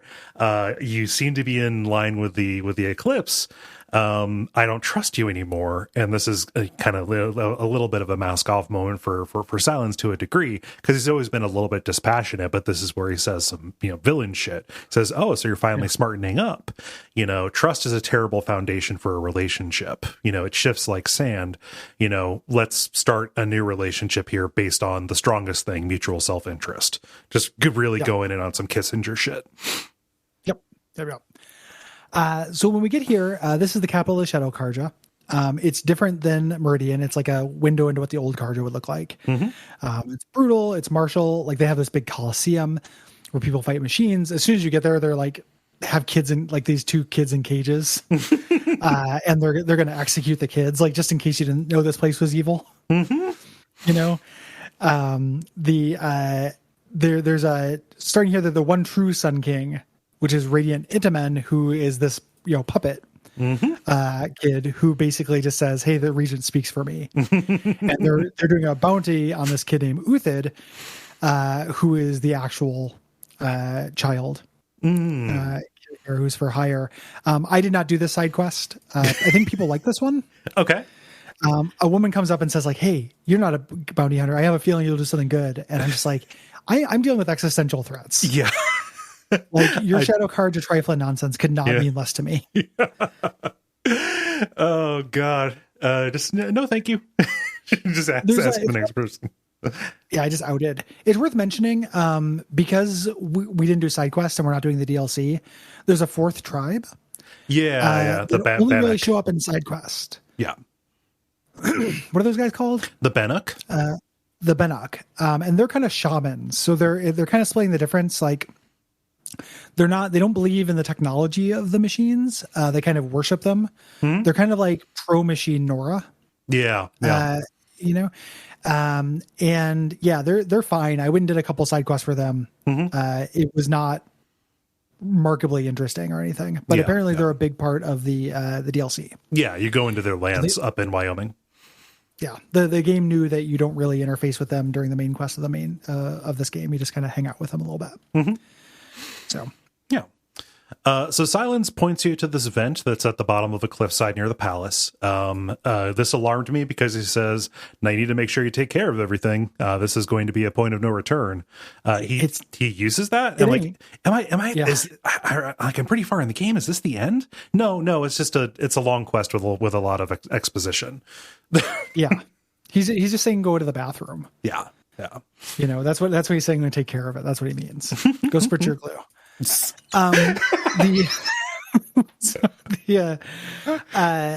we go into another vault, and the door won't open. You use a voice command and you identify yourself as Elizabeth Sobek. Mm-hmm.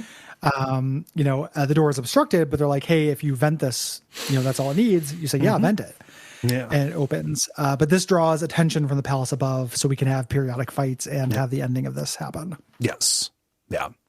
But like this is where Zero Dawn was started, and this is the cool zone. Yeah, no, we're into the rad narrative zone. Yeah, this is a joy. This is the good middle that I was talking about. So this is like the first part of this. We're being like walked through the recruiting, where people are brought in thinking, okay, this will be a super weapons project that will disable the Pharaoh swarm somehow. And this is where they get briefed. And like outside of this, like there are some notes, just some office worker chatter and stuff. One of them says, we really need to soundproof the walls between viewing room 1 and the lobby because we hear the screams. They do a really good job of setting it up. Initially as something really, really terrifying. And I love the way that this misdirect works because a super weapon, that's a video game thing. Yes. Like not only is that a sci-fi thing, but the idea that they had to do this super weapon, there's a worse version of this where you go into space and complete the super weapon or whatever, but it's slightly more clever than that. Yeah. When you get the second briefing, they're like, hey, no, we need like this briefing. The first briefing. Yeah. Before the hope spot, the first briefing, the bad cop gives the bad news, which is like, hey, Horizon Zero Dawn, Operation Enduring Victory is literally a lie. Yeah. There's no super weapon. Yeah. Nothing can actually do this. Our scientists are on it. We are too late. The robots will, no doubts about it, devour all life on Earth. We can't just hang out in bunkers or anything. They will hibernate after we get rid of them. So if we come back up, they'll wake up and eat us again, and nothing will grow, and we will all die. Yeah. So this is not just like a fall of civilization, and like this is the cool thing. This is reducing Earth to a bare toxic rock where only like extremophile bacteria could survive. Literally no more biosphere at all. No hope for anything, no space station, any of those tropes. There's just nothing. So what the fuck are we doing here? Like how would you successfully avert the complete stripping of Earth, here in the future, the late 21st century, after we've saved the climate and stuff, it's still the only place we can live, the only, place for life. We're fucked. Yeah. And that's why people are screaming. And there's all these great, like, little notes from the counselors. Yep. Like all of the detail about the choice people get and like the counseling they get after this and stuff is just really, really well done. Yeah. Really like it. The next room that we come to is the examination room, where the people who are recruited for this, the alphas, talk to counselors, and we're getting these audio logs of them. Yeah. And they are top people in like various fields. Yeah. So some people are like upset about the arbitrariness of it, like that they were chosen, someone else wasn't. There's a guy there who is like losing his mind because like, oh, you guys are doing a colony ship. That would be impossible. Yeah. Obviously you guys are trying to make an arc. Duh. And when they eventually get to Good Cop, which is Sobek, who says what the real Zero Dawn is. Yes. Here. Yeah. So she says, Zero Dawn is a seed. We're going to use this technology. We're going to, basically do the inverse of what Pharaoh did.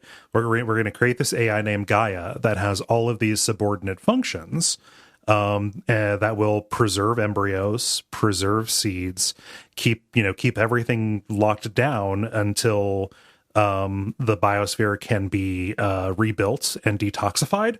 Well, and specifically until they can hack the machines. Yes. So like it's there's a time limit. They can eventually shut them down, but they just can't do it in time. It's measured in centuries, not months. Months is all that they have. Yeah.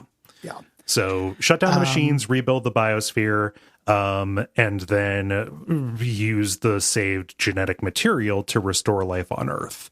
And obviously it succeeded because we're here. And notably, when we look at the list of... It created Teb. we know the Horizon Zero Dawn project was successful due to Teb. Nothing is worth it if a Teb results. Well, maybe Teb is why Hades was made, because Hades is listed as one of the subordinate functions. These modules that are in the case of Teb. Hades is one of the subordinate functions that is listed here, all of which are named after Greek or Roman gods or Titans, things like that. Titans and shit. Yeah. The idea is each machine will have its own function. This is where the animal robots came from, because it's going to create machines that will perform these functions to terraform. Yeah. So that is why there are robots in the water. They're supposed to purify the water. Robots that eat grass and create fuel.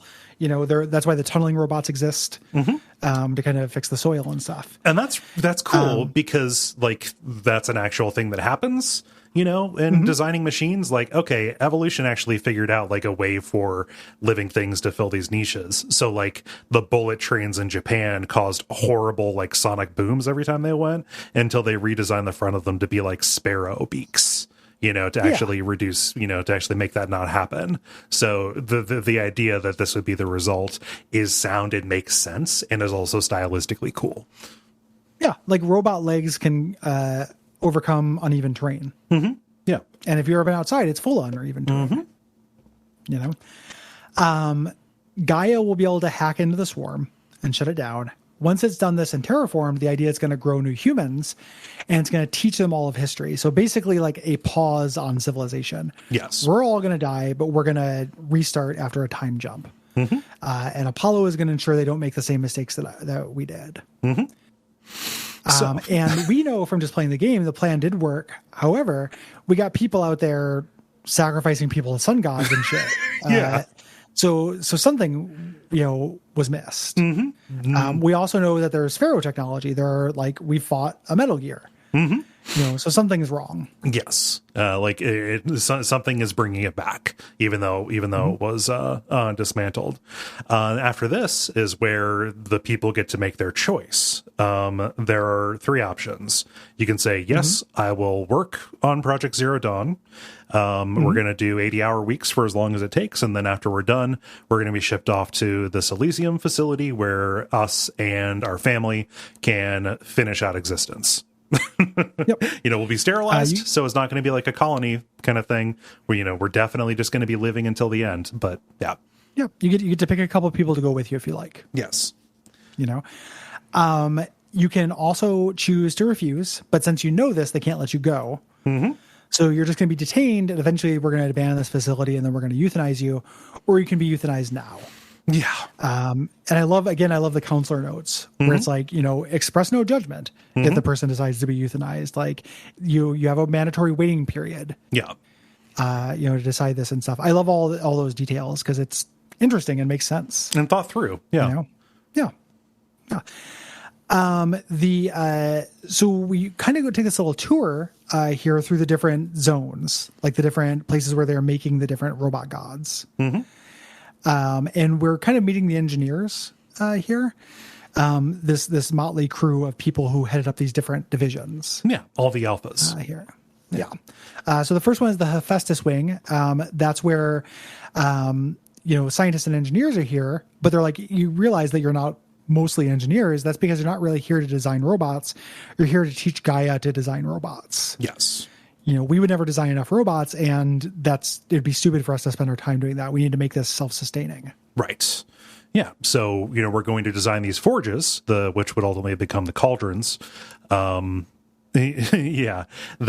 will turn out the machines, although, they're the cauldrons because they've been corrupted and are putting out more dangerous stuff.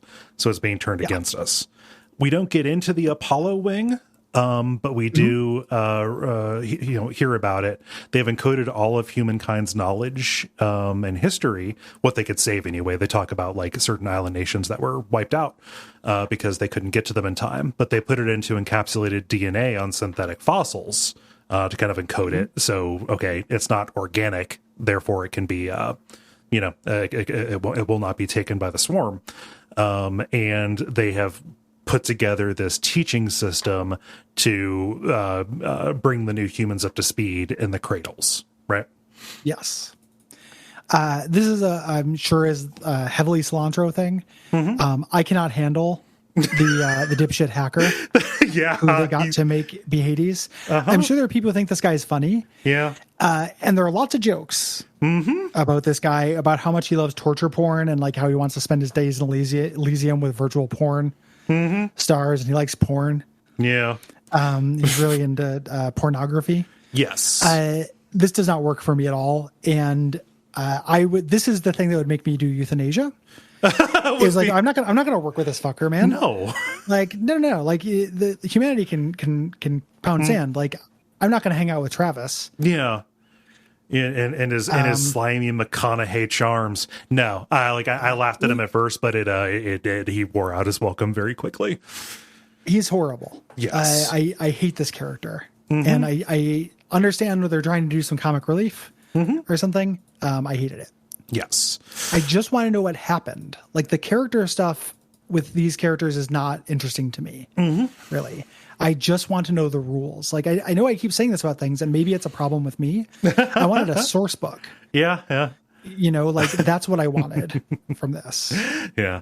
But Travis explains the purpose of Hades. It is a reset button. So, Gaia, as it is trying to recreate a biosphere, something can go wrong, and you don't want to release the last remaining humans, and your only source. You don't want to send them onto a blasted hellscape, right? So you want to blow your glue on a false premises. Yeah. So, Hades will kick in if this happens, causing another mass extinction so that Gaia can begin building the biosphere back up again. And as we talked about, like Travis codes to blaring death metal, which he calls classical music. He keeps on trying to submit exploitation torture flicks to Apollo. What is real funny is that the person who is rejecting these, gets like all high and mighty about it, but then says, well, I did accept Pasolini, the director who did Sallow, The Last 80 Days of Sodom or whatever. I think the idea is that it has cinematic merits at all, and Travis is sending in Faces of Death. Yeah, I suppose. Yeah. Because it's not like, Sallow, say what you will about Sallow. At least it's an ethos. People, like, it's a movie. There are contexts in which you could learn about Sallow in a class. Yeah.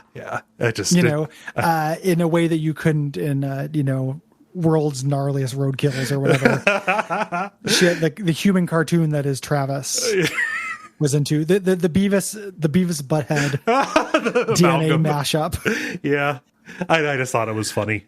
I don't know. It's the joke part. The punchline to this part is when they're like, he's like, no, I'm not going to put those movies in there, but thank you for finally proving the old adage. I get to, pornography is not something that a judge knows when he sees it. I get to decide what is pornography. Yep. And if Travis likes it, then yes, it is. Yeah. That's the joke. It's, Travis. Yeah. I fucking hate Travis. Yep. The next wing is Aletheia, which is the project to restore the humans. I'm using the cradle facilities that they have all over the globe.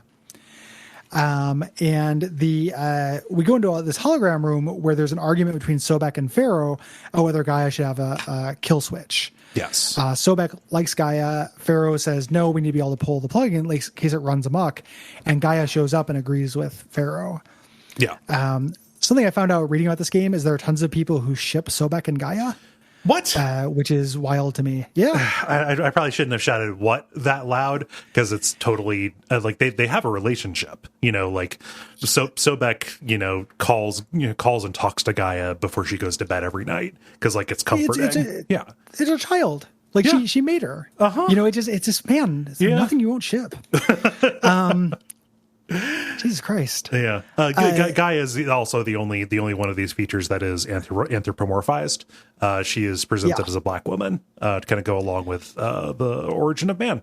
So there are other so the AI that is the main character in the DLC is also anthropomorphized. It's a lesser AI than Gaia, but still has a personality. Gotcha. And stuff. And at this point, I was 100% convinced Silence was one of these. Oh yeah. I don't know if you thought because we haven't met him in person yet. Yeah. And we called it out, and he only shows up as a hologram. I'm like, oh, this is Apollo. Like this is teaching us. This is leading humanity to know this knowledge by teaching me these things, but not the case. No. If you're wondering, like, oh, we know why there are animals, why are there dinosaurs? They explain that as well. Gaia and Sobek are talking, and Gaia says, "Hey, I was learning about these dinosaurs, and it was kind of sad that they just died. It felt kind of arbitrary. What if they came back? Is it weird that makes me sad?" And Sobek's like, "No, it's good that makes you sad." Yeah, like we need to teach you to feel. We need to teach you to value life because that is your purpose. Yeah. Yeah. So when Gaia was designing these things, Gaia was like, "Why not dinosaurs?" Yeah. And that's when I knew Gaia was good because she liked dinosaurs. Excellent question. She thought in a lot of situations. Yeah. Do you think dinosaurs are cool? Yeah. It's a red flag if your AI doesn't think dinosaurs are cool. Yeah. That's Hades shit. So you ultimately reach Sobek's office. And the first note that you find here talks about one of the fail-safes failing. Odyssey was the ship that they launched out of the solar system filled with zygotes, seeds, a skeleton crew, and like a beta version of Apollo. So basically, all right, just go out there. If you land somewhere where we can start this, maybe. But the antimatter reactor exploded as it was exiting the solar system. So fuck. Back to plan A. Yeah. Sobek's terminal has an uncorrupted version of the Alpha record, which is the files that we are missing to get into the very first door. That was missing. Aloy still kind of holds out hope for meeting her mother, and Silence teases you about being like, you don't have a mother, you're born from a machine, you fucking idiot. He's real mean. He's not wrong. Right. But he is real mean about it. Yeah. You're not wrong, Walter. Yeah. So. Just a dick. Yeah. You grab this registry, and right as this happens in a cutscene, like a thing you can't resist, Helis repels down and throws a bomb to knock you out. Yes. And then he stomps on you, taking you to kind of the next chapter here, the Terror of the Sun, where we're going to be spending a lot of time around Helis. Yep, it's Helis time. We have to deal with this little bit of real life. Yeah. Before we can get back to learning about the cool mystery. Yeah. Wake up in the arena. We've met Helis before. He's the one who told us to face the sun or what have you. And we're talking to him, and he believes all this was meant to be. Like, oh, you survive for a reason. The sun willed it, so you can be a worthy sacrifice to it later. Yeah. And this is one of your few like articulation points. You can call him an idiot or appeal to his goodwill or, etc. No. I sensing that he had an ego. I was like, oh, you're not following some prophecy. You're just being manipulated by something you don't understand. Yeah. And he says, all right, tough guy. How do you feel about me killing your whole family? I sent a force out to wipe out all the Nora, and even if you convinced me to, I couldn't pull him back because you took down our focus network, dummy. Yeah. I was legit like the who? Wait, now what did you now? Why are you changing the subject? You shot who in the what? Like, yeah. What are you talking about? Tab. Yeah. Yeah, no, fuck him. Yeah, Tab. Okay, Tab and the other guy. Okay. He sucks. But the thing that I like about his design here, like his ceremonial outfit, has this really ostentatious collar that is made out of gun shells, like of varying calibers and stuff. Good design. I like that. Yeah, thumbs up. I don't know. That didn't work for me. It just felt very like Raidery to me. That was good. I liked it. I'll stand by that. Yeah. No worries. We don't have to fight about it. I just this is also for sure the part where I was really resenting being dragged back into this shit. Yeah, that's been going on for a while, but I did not have a lot of goodwill right now because I cannot care less about Helis. Like it's nothing. He doesn't have much to do with anything. Like he's just really he's just flat an fucking impediment. villain too. Yeah. You know, he crushes your focus, and he's like, "See, this time I didn't hesitate." You know, and the cage drops, and the idea here is there's this behemoth creature here that's corrupted that's going to execute you. And instead you do just video game ass Toro thing to make it crash into these pillars to hold up the cage so it drops all your equipment. So you can do the boss fight with him. Which is a good boss fight. This is great. He's massive. He has a ton of HP, and your resources are relatively limited. Like they will throw in ads that you can harvest to get to get ammo materials and stuff. But like you're going to have to dismantle this, by like knocking off his modules and stuff. It like this does not. I mean, like it literally just kind of looks like the Final Fantasy behemoth. This is like a large, like bear, bull, lion kind of thing. Yeah. And this is kind of the in-story version of one of the hunting missions. Yeah. Where like some of the hunting missions you end up having very limited ammo, so you have to dismantle. Yeah.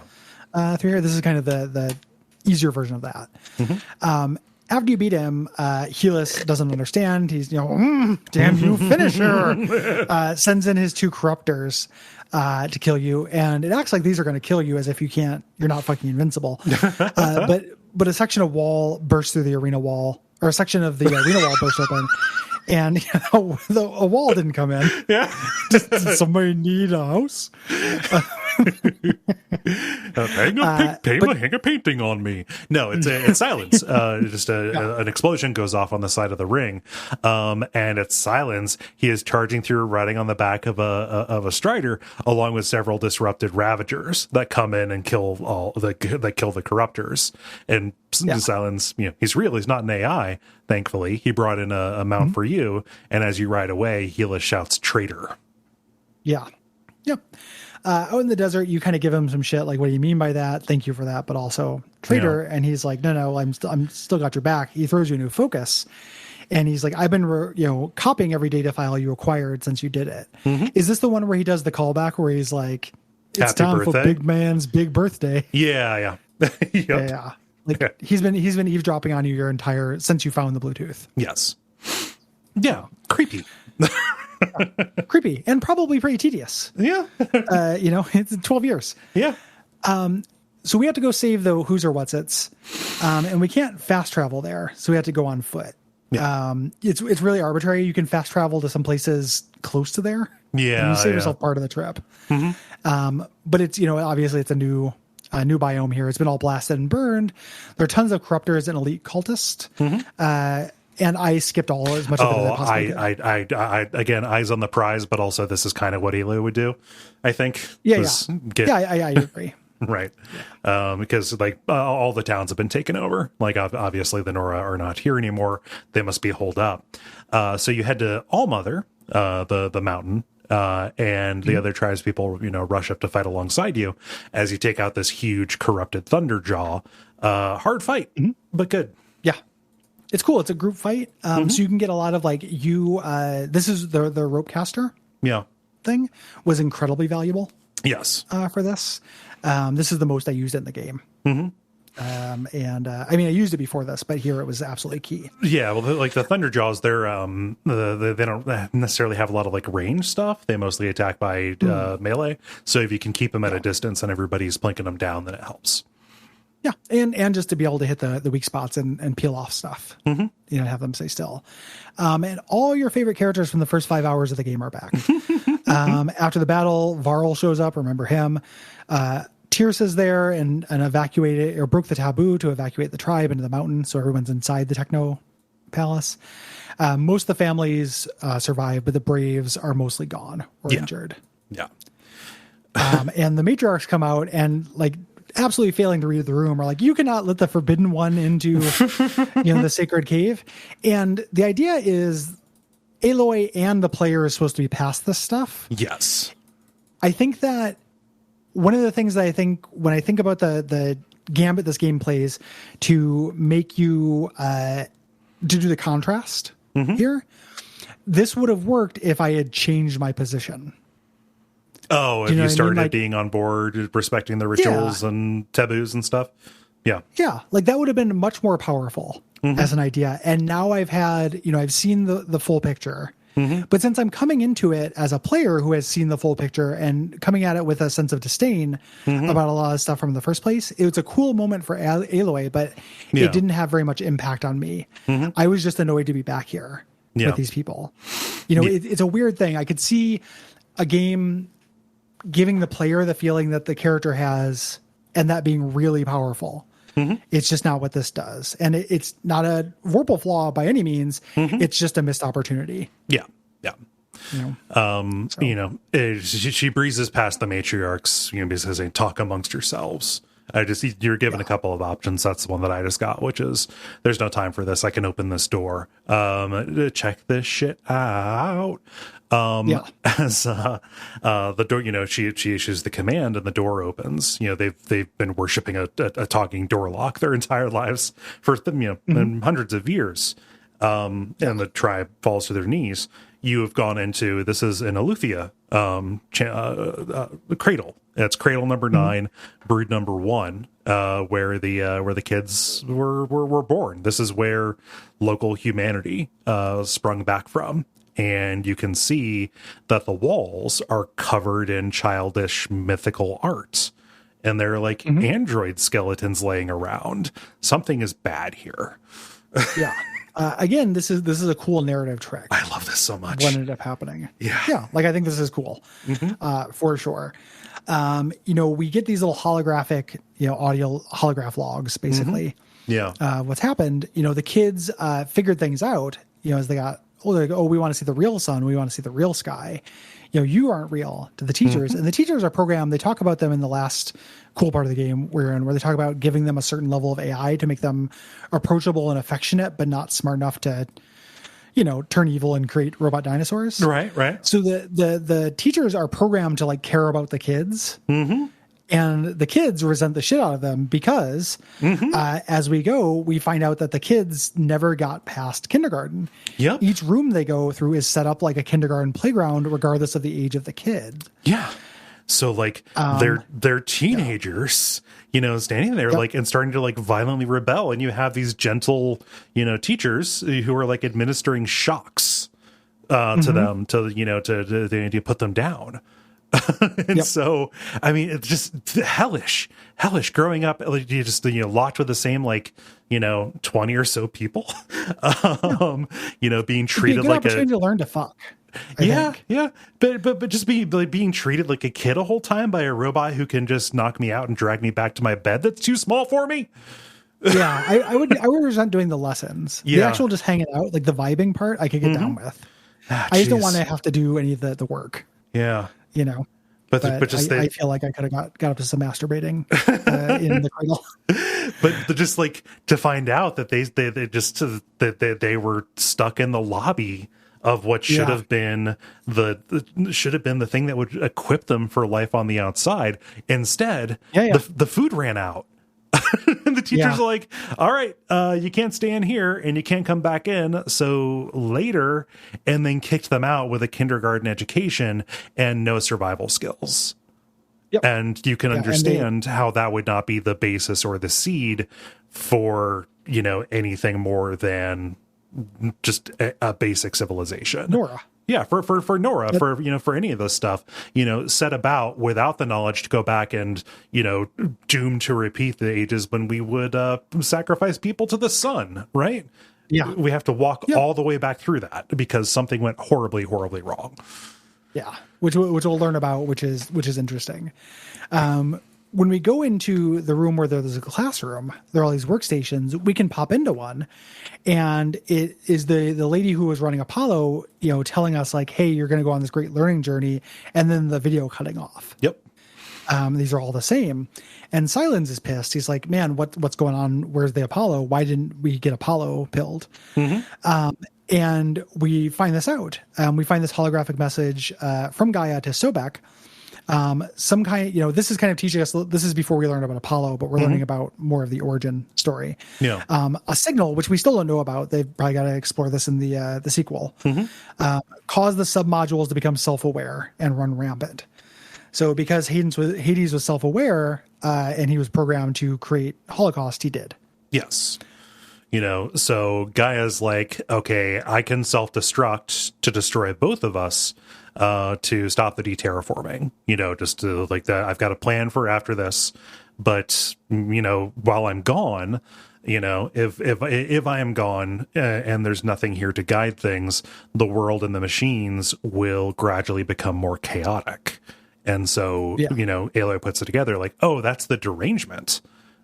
Like there's no hand on the rudder to keep us from going in weird directions. And Gaia's last hope here was to create a reinstantiation of Elizabeth Sobek. And this is Aloy. The mountain where she was kept exploded 19 years ago, and Aloy appeared outside the door. I cannot, my routines will not let me talk to the tribal people directly, but I can, put her out there. They will take care of her. She'll find her way back in here because of the scanning. And then, she can see this and then get started about bringing me back. A very powerful argument for nurture or nature over nurture. Yeah. When it comes to Aloy. Yep. Very specifically. Everyone else is a rotten asshole, basically. But Aloy, if we make an Elizabeth Sobek, no matter what education she receives, she'll save the world. Yes. And she's right. It's just, it's weird. A little silly. Yeah, a little silly. Yeah. But, this clone can get inside the mountains, can find the focus, can do all of this. Hades, though, and like what's great about this is we're getting a lot of this information that is being recorded in milliseconds between when the self-destruct signal was sent and before it was received. Hades saw this order and created a virus to unshackle the submodules, and they escaped, including him. Yeah. So the alpha registry was corrupted in all this. Aloy will not be able to get a focus. Life is doomed. Yeah. So if she doesn't get the focus, she can't come in, and we're done. Hades won, and Gaia can't stop her own self-destruction. But she thinks, okay, Sobek will find a way, and all things are possible. Yeah. The idea being that it's the coincidence that solves the game. It's Aloy stumbling upon a focus. Mm-hmm. Otherwise, the world would have ended. Yeah. She says, she kind of has a blue screen of death moment where she's like, I never had a mother. And Silence decides to be, nice again. It's like, what are you talking about? You had two, a dead woman and a machine. Mm-hmm. Kind of trying to soften up a little bit, even though he has a villain turn at the end. Yeah. And says basically, hey, buck up. There's a world to save. Yeah. Let's lock and load. We need to go to Gaia Prime. We need to do the place where she self-destructed so we can get the pieces to put back together. Yep. You leave, everyone confronts you, and you don't want to get stoned to death for being a witch. So you make up a cover story. You're like, oh, I spoke to the goddess. She said that I was made to solve this curse and defeat this metal devil here. So they start worshiping her, and you get really mad. You're like, hey, you can't worship me. You guys were assholes to me. Mm-hmm. I go from being shunned to being worshipped. You can't keep treating me as not a person. I'm not a possession of yours to either throw away or put up on a pedestal. And she, this is a very stirring performance actually on Ashley Birch's part. She says, there's a whole world beyond your border, whole tribes of people just as good as you, and it's all in danger, and it's all worth saving. So get up off your fucking knees. She doesn't say that last part. I would argue better than you. Yeah. There's a whole, there's a bunch of more interesting cultures out there, guys. Yeah. They don't have tabs. Yeah. I did not had pad thai? Jesus Christ. Try sushi, you idiots. Get out from under this. Oh God. And Varl is the one who stands up for her. He steps up, and he's obviously uncomfortable because, again, just found out that she's the son of their god. But he says, hey, Aloy tells him, gather up all the people who can fight, go to Meridian. The things are moving. We're going to need to protect stuff. Yep. So we have to head up to this place to get the dealio, to get the next doodad to shut down Hades and stuff. It's at the far north end of the map. It's a very steep mountain climb with stormbirds and stalkers, two enemies we haven't run into very much so far. Stormbirds are great, gigantic Zapdoses. Very tough. Stalkers are bullshit. Yep. They're designed specifically by Hephaestus to kill humans. Which, because they don't have any analog. Right. They're like displacer based, basically. They're slinky, slonky cat boys that have 1 billion powers and can turn invisible. Yep. I really hate them. Yeah, they're really I don't tough. think that they're fun to fight. They break a lot of the rules of the combat of this game. I'm happy that they don't appear very often. Yeah. Yeah. I ran into one of these real early. Just when I was trying to treat this like an old or like open world game where it's fun just to go in a random direction. Yeah. You know, like that kind of thing is out of style right now. But I ended up fighting one of these things very early and it slaughtered me. And I was like, fuck this, man. And just didn't go that way. Yeah. So big meatball.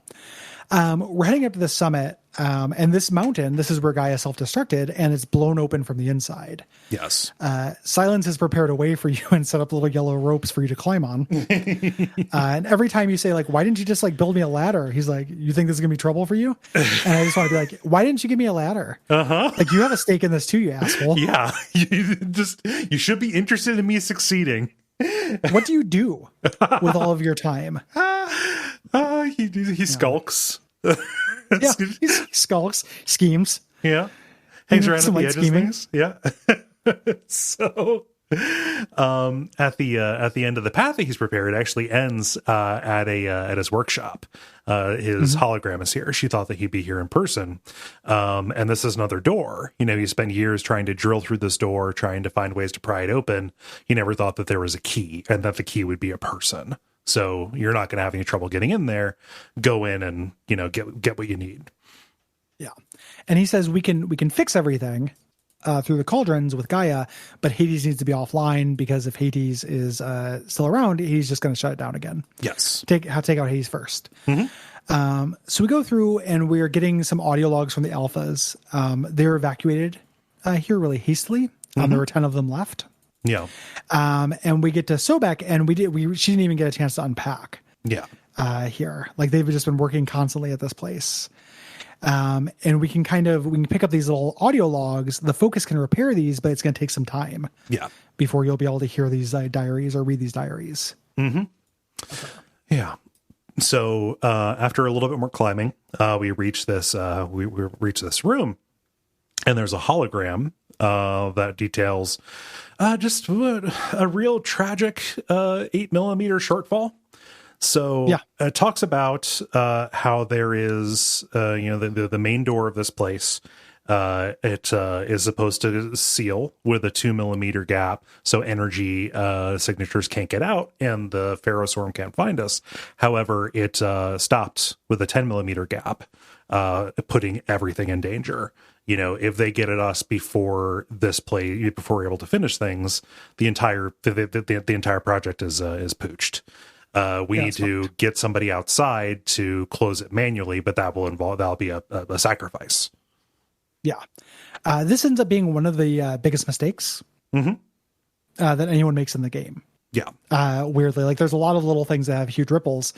Elizabeth decided to go, they're arguing about Elizabeth is the one who decided to do it. Huge mistake. Yeah. Because she could have stopped the next catastrophe. Yes. That would have happened, but she decides to sacrifice herself instead. You couldn't have sent Todd or whatever his fucking the porn addict hacker who nobody likes. Yeah. She's like, no, I want to go home. I don't mind if I die. Gaia got finished. She leaves. We can find all these eulogies, where everybody, is saying what they thought about Elizabeth. This didn't really work for me. I wanted it to, but I couldn't get sad about Elizabeth. Really. Yeah. I just didn't know enough about her, and I couldn't do it. Yeah. But we kind of learn about how there was originally like an idea to clone her. There's this monument of her that's in the middle of the table that Travis thinks is creepy. Yeah. Pharaoh is there. Why basically did they bring Pharaoh? Sorry. They really Pharaoh pilled the apocalypse. I think he's here just because he paid for it. Maybe. That's the only thing I can think of. I was trying to figure out like who invited Pharaoh. The only important thing here, though, is that Sobek was the only person who was able to keep Pharaoh in check. Yes. That's literally the load-bearing thing here. All this martyrdom, all of Elizabeth's sacrifice, all that stuff doesn't really matter. It just matters that we have an uncontrolled pharaoh. Yes. At this point. Yeah. And, we get his audio logs, and it's very clear that he is not just a jerk, but also not well. This guy sucks. Yeah. This guy sucks ass. So Aloy and Silence are, arguing over what Sobek's choice meant, right? Like, Silence thinks, Sobek was the only one who could do it because she was just better than everyone else. And, you can make your choice here. The thing that I told him was stop being a fucking machine. You have to respect the generosity of that choice. They're like that. Without that, there is nothing. Gaia would not have succeeded if she didn't, learn how to feel. If Elizabeth didn't do that, you need to value sentimentality. There was there was a reason she did it, more so than just she was born being better. Yeah. One of the things about this game that I think, where it does not benefit from being obviously a new series starter, is that Silence does not change. Yes. Over the course of this, he softens a little bit, but they swerve right back into classic Silence at the end of this. We also don't get to know what sent the signal in the first place to fuck everything up. It's sequel bait, and this would have been better as a complete story, I think. Think so. Yeah. So you wonder what, Sobek meant by wanting to come home. We're going to find out in the epilogue. We travel through the rubble. We're finding audio logs from Pharaoh, who is obsessed with Apollo. Right. He's saying, this is not going to let people, not repeat our mistakes. It's going to ensure that they do. Saying, all this history and truth is just poison. Right. Yes. Which is real post-fact kind of stuff. Again, just reminding me of stuff because everything is bleak and we're fucking doomed. He says, I figured it out, but we can solve this problem. Addition by subtraction. I can make this all go away with one stroke. We get to the control room where there are all these skeletons sitting around a table having a party, and they invite us to join them. They turn their heads. Yeah. And one of them lets us play their ribs like a marimba. Yep. They give us some pelvic bone punch, and it's a good time. Yep. Really, when we open this, air rushes in from the outside. It was a vacuum here, and we see a hologram of Pharaoh addressing the other holograms of the alphas, saying like, the people, hey, listen, the people who come after us are going to be innocents. If we give them our knowledge on our culture, that's like giving them a disease. Yes. If we're willing to sacrifice ourselves, that doesn't have to be. Right. Here. And he just, people are like fighting him, like trying to take control and stuff. But he already did it. They literally just do the Watchmen thing. Yeah. Quoting, almost like quoting it. I purged Apollo. I did it 3 minutes ago. I purged Apollo and all of its backups. And he says, I'm sorry, really I am, but sometimes to protect innocents have to die. And then he seals the chamber and vents it, killing everyone. The hologram cuts out at that point. He didn't want to go down his history as the man who ruined Earth. He didn't want to be the devil for some future society. They could have made this point without having it be Pharaoh's, and introduced a pretty interesting idea, I think. Yeah. Like the fact that it comes from Pharaoh poisons the well a little bit, but the idea of whether humanity, with the knowledge, like whether you have to take the good with the bad, like that education, eventually we're going to end up on the same track. Yeah. Like it's not like they're not going to fight wars. And eventually when they fight wars, they're going to want easier ways to do it. Eventually they're going to make robots do their wars, et cetera, et cetera. Yeah. So by putting that in the mouth of Pharaoh, I think that they're taking a stance. They are. And yeah. It's weird because the stance they're taking is the one that Silence is taking, who is the villain. Like Silence is super pissed. He's like, what innocence of man? I watch people get sacrificed to the sun. Like this is what ignorance is. Yes. Is the horror shows of our modern reality. And it's interesting because I don't think I disagree with that. It's not a very nuanced argument about it. Right. Yeah. Like I wish that if the game wanted to traffic in that question, I think it had a responsibility to like portray both arguments a little bit better. Yeah, than it does. Right. And to not have it be a lie, not have it be this post hoc justification for a selfish yes. For a selfish motivation, right? Just like if you are looking to avert, catastrophe, you have to explore, is there truth to this thing that we just utter, this pablum, this aphorism, which is which is that, if you don't know history, you're doomed to repeat it, right? It's trucking with that. It's also making an argument about, other than Aloy, who is, Elizabeth Sobat, who is, the paragon of humanity, apparently, that people are inherently, no matter what, with no other input, are just going to become these shitty monsters. The argument of this game is that there will always be Sun Kings. Yeah. Or basically, I think that the other side of that argument that it feels like they were kind of attempting to make by default, which is, we don't have to cover that ground again, right? Like we can benefit, if we were able to send that out, we can overcome, the nature of that. But then again, it just says without any other input. Yeah, no, you're right. Yeah. It's just, and we get the Sun King's son as well. Yeah. But it ends up being landing in a way, again, that I don't necessarily disagree with. I just find the way the argument is presented as a kind of not hope, like powerless perspective on things. It's interesting that it does it. And I'm glad it does that rather than just literally like presenting both sides and shrugging.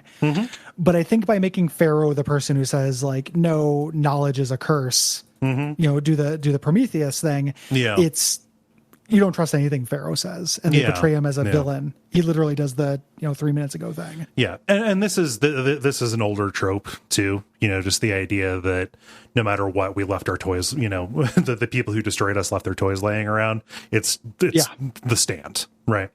Yeah. So it's interesting. It's interesting that it happened here. For me, we are past the peak of cool, interesting shit. The effects of getting rid of Apollo were much cooler to me than the story of getting rid of Apollo. Yeah.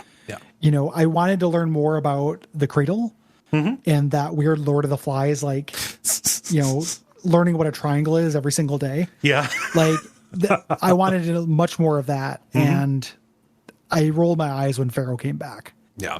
And just why is he allowed to be here? Also, we should just say we never find his body. Like, we don't see him dying as, one of the last people alive on Earth, to his knowledge. So I think that they're definitely setting that up as a sequel thing, because they mentioned cloning and cryogenics and stuff elsewhere. So there may be. I'm rolling my eyes really hard at the idea of that. Yes, I do not want to have the clone of Pharaoh show up. I hope that that's not the case.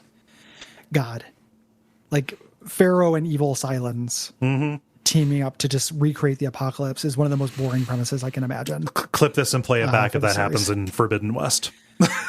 Yeah. If that's literally the twist at the end of the game, everybody who's listening to this owes me $1. So anywho, we go and Silence, who's mad about this.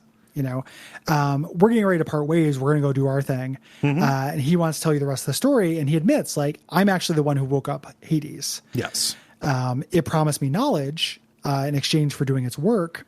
And I use kind of social engineering and Hades knowledge to create the Shadow Karja and the Eclipse. Yes.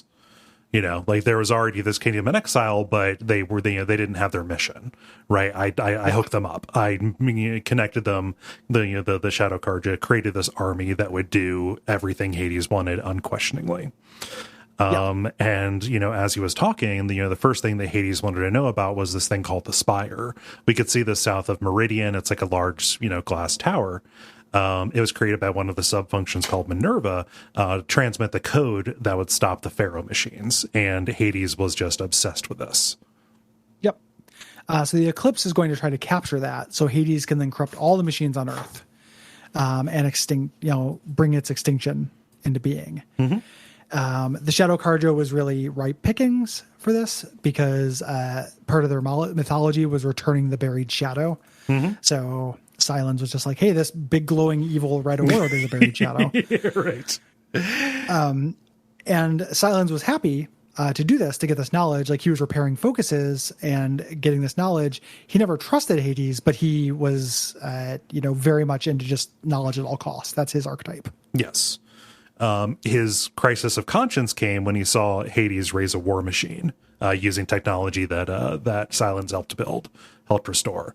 But by that point, it was too late. Again, they were past the point on the curve where it could be stopped. Silence had outlived his usefulness, and a kill order was declared.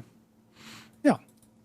So when Aloy activated her focus, he found out and, started watching her forever. And really just kind of started paying more attention to her when the kill order came in, when Olin spotted her. And you can condemn or forgive him here. Again, I think this suffers from being a sequel thing. He does not change.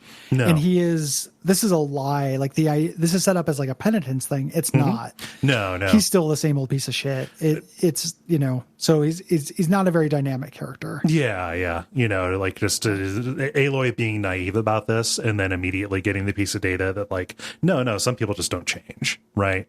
Like, he does not say, he says, I'm not going to apologize. I don't regret anything.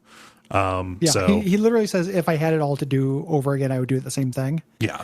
And then spoiler for the end credits thing, that's what he's going to do. Yeah. Flame.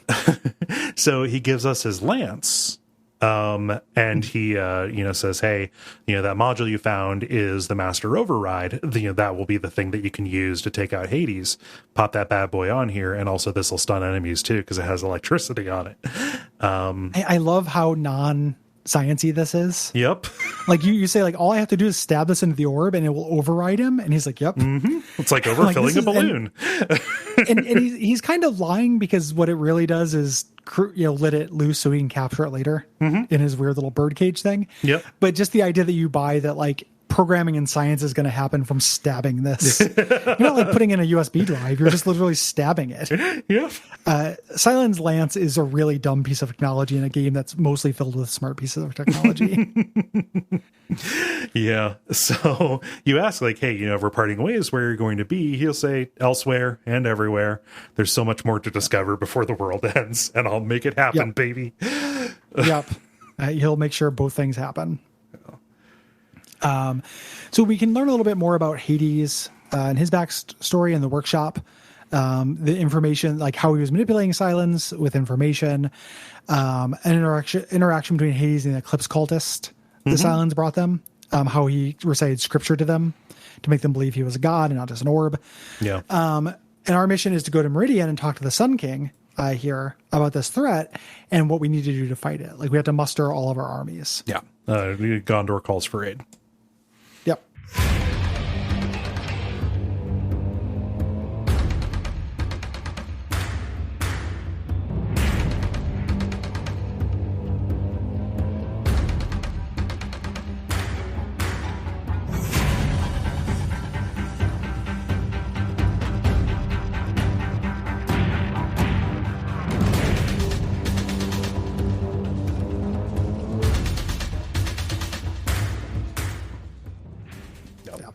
I did not go to the ridges to examine our defenses. Eyes on the prize here. Yeah, it's literally it's just optional. You just go talk to people. Yeah. Yep. Yeah, I did not. It's just you have your allies here. Yeah. This is also a point where, depending on how many side quests you did, you'll have more allies with you here at the end. Yeah. Which determines whether you get I was told it determines whether you get the secret ending, which I got, and I did not have allies here. I still got that little bit with Silence, so I wonder if in the complete edition everyone just gets that ending. Oh, maybe. Yeah. Yeah. No, I didn't need allies because I had Aloys. Yeah. Yeah. Aloy is literally the most powerful force in the history of humanity and the future of humanity. Yep. So I did not need. She's a main character in a video game. Like, nothing is more unstoppable than that. Yeah. So while you're doing all of this, you're getting the repaired journal entries to go in and read as text logs. They detail the last days of the Zero Dawn project. Like, they had things almost done, but they got the estimate wrong by a couple of days. So they had to, okay, no Elysium for us. We're going to go to Gaia Prime, to finish stuff out. And live out our last days. Again, the coincidence is here. The Lightbringer project was actually implemented.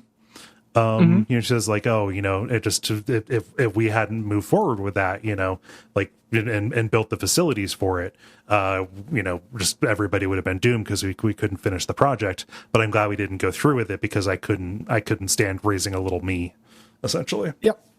So then after that, you end your quest, you go and you sleep in Olin's apartment, which will never have a wife or child in it again because I was derelict in my family court duties. Yes. Yeah. And you wake up, the Vanguard says, you come with us to the Sun King.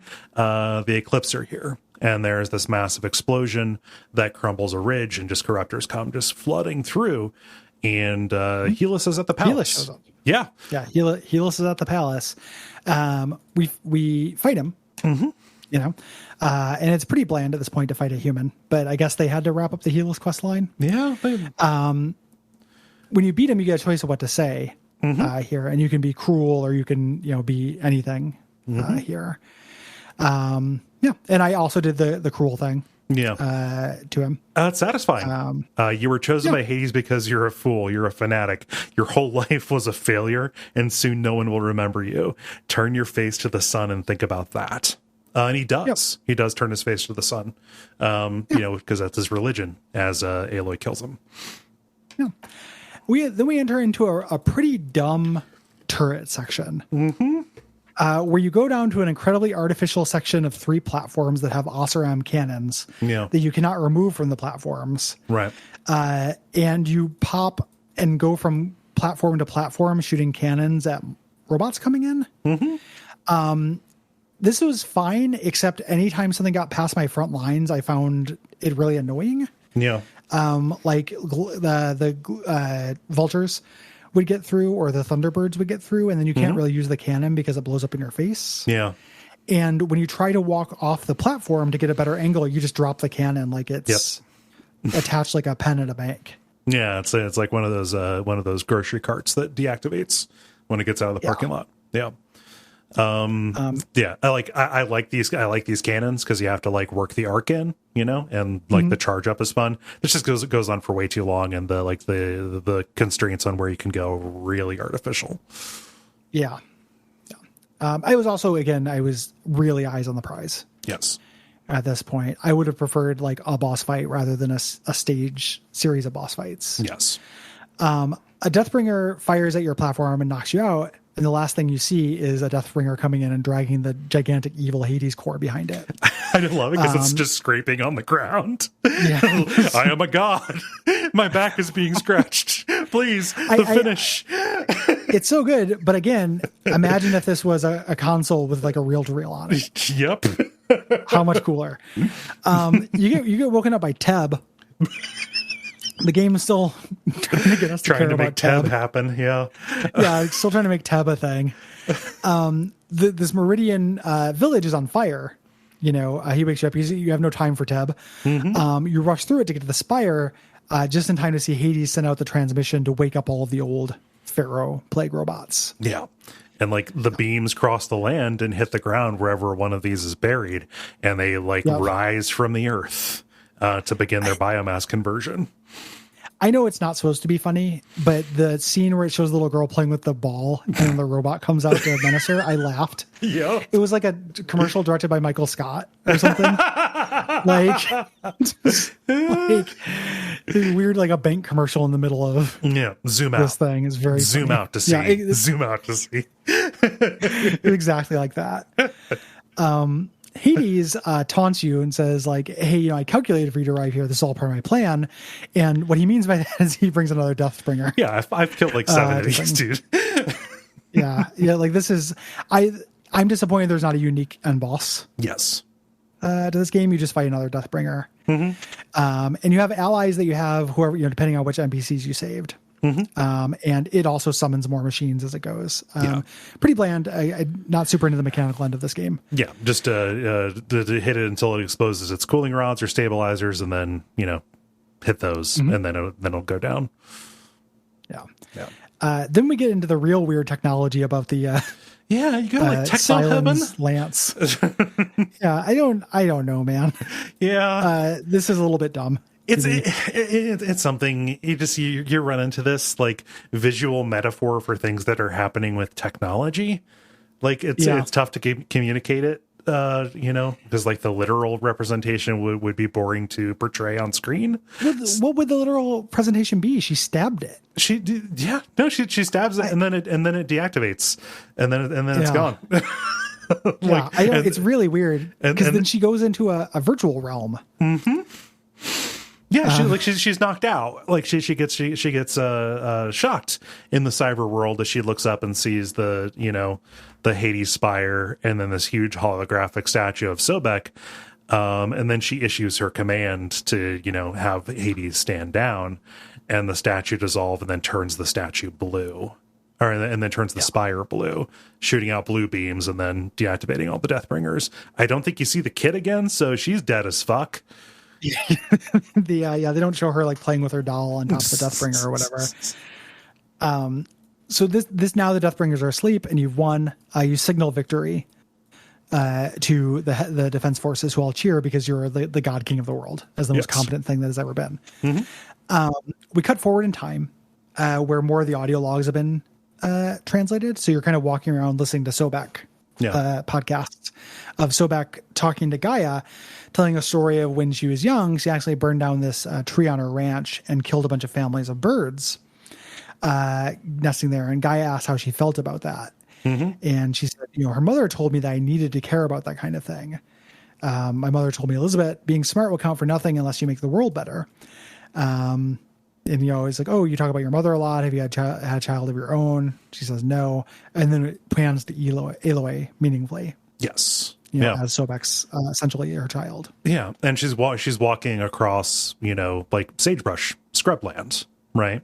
Mm-hmm. And she arrives at the ranch, and we find out that Sobek, when she said, I want to go home, she was speaking literally. She grew up around here. Like, she was able in her environment suit to walk and die at her family's ranch. She did go home, and, Aloy bends down to the environment suit body laying there and picks up the pendant of the world that is on there, and then takes it away. And then we see that there's like a triangle of flowers around her body, which implies that the AI that was responsible for bringing Flora back kind of knows this. There are other hints of that. There are like metal flowers and stuff around, and other like patterns in the flowers as like collectibles you can find. But here it's like, this is the actual shrine. This is the memorial for her. Yeah. And this could have been the end. And my understanding is this was the end, unless you got the secret ending, which again might have been patched in the main game. Yeah. Which is some people are kind of near the spire where the Hades core is, where it's shut down, but it glows red and angry, and some red mist comes out of it and flies across the sky, which lands in Silen's birdcage that he has for it. Yeah. And he whispers to it sinisterly, saying there's so much to learn, such as the masters who awoke you. Just basically reminding the player of sequel hooks. Yeah, the dangling plot lines. So, where that signal come from, Yeah. And I kind of really hate this. Yeah. I don't like how Silence is an entirely static character. I don't think he's the knowledge villain is fine.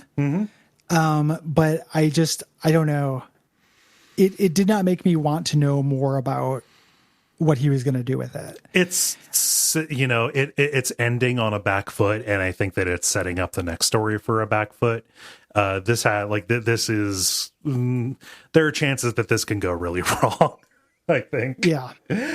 I'd rather have a complete story. Yeah. And when I think about Silence, I think I like the performance more than I like the character. Yeah. I like the idea of somebody who is like, no, this isn't, so an anti-Pharaoh. Yeah. But there's all these hints that they're going to bring Pharaoh back and stuff like that. Like, it's pretty worrying. Yeah. It's weird. It's kind of dovetails at the beginning of the episode where it's like the fact that this has to be a sequel that has that kind of sequel hook and multiple sequel hooks is basically the same thing as it having to have a crafting system. Yeah. Or having to have, it has to be a tentpole system seller or it's not worth making. And there's an artlessness to that I don't respect. Yeah. And this isn't saying like, oh, there should be no concession to making this like commercially viable or whatever. And no, that like that doesn't necessitate. You can tell a complete story and then find a way to tell a different story next time, maybe with the same characters and stuff. But, if I played this a while ago, I would feel a little bit more tantalized as, time brought all of this into softer focus. But with this coming up, it's like, I don't know. All of this is pretty fresh in my memory. And like the stuff that is continuing forward is a bunch of sour notes. Kind of. What is cool about this story that can happen in the future? Well, and that's another thing that's kind of a problem when all of the cool stuff is talking about this, what happened in the past leading up, and there's only so much past that, can be there, right? It feels like that story is told. And based on the stuff that happens in the future here, it's like, or, that is happening in the present, of this, like, are they going to try and make it entirely about the tribe stuff as you go? Like, will there be more of that? Is that what it's going to be relying on? Will there be retcons? Is there more to learn? That it all sets up something that might actually be solved very inelegantly, again, in Bright Lights Casting Long Shadows, in a way that, like, lives up to the expectation that is set here about the heights that this reaches. Yeah. It felt a little bit like the people, somebody involved in the process, either from the creative or marketing side, misunderstood what was good about this. Yeah. And I think that there are elements of that permeate the entire game. Mm-hmm. Of a game, like, it's rare that we've done a game that hits the highs that this does, which I don't, it's not Disco Elysium. Like, I like the backstory of this. I don't want to say that it, is one of, like, a story I'll take with me to my grave, but it is very good. It's super unexpected. I did not, this caught me by surprise. I went into this not with like, no expectations, or not with like extremely low expectations, just like, oh, I was expecting this to be, a AAA game about robo dinos, and some tribal stuff that I was ready to ignore.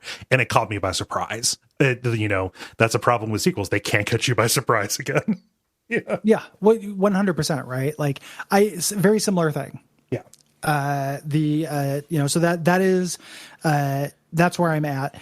And that surprise is really valuable. I guess what I'm trying to do is not overstate the story. Like, I don't think this is like a Torment story. Mm-hmm. It's a good, surprising sci-fi story. Mm-hmm. Like Soma is, but I think there's a really big difference that, like, there's a really big difference that Soma is a 6-hour game that focuses entirely on its coolness. And this is a 30 to 80 hour game, which spends a lot of time out of focus with what is cool about it, and then ends the game promising more of what's not cool about it. Yeah. That bums me out. Mm-hmm. I know I sound more negative about this than I do, but it is a thing where it's missed potential, and a little bit of mourning of the industry. A little bit. Yeah. This is still a victim of the market forces that, you could create games that are like this. Yeah. Yeah. It sucks because the moment, anytime you were in a remnant of the old world, learning what happened before hundreds of years before you were born, that was really legitimately really fun and cool. Mm-hmm. And anytime I was fighting dinosaurs.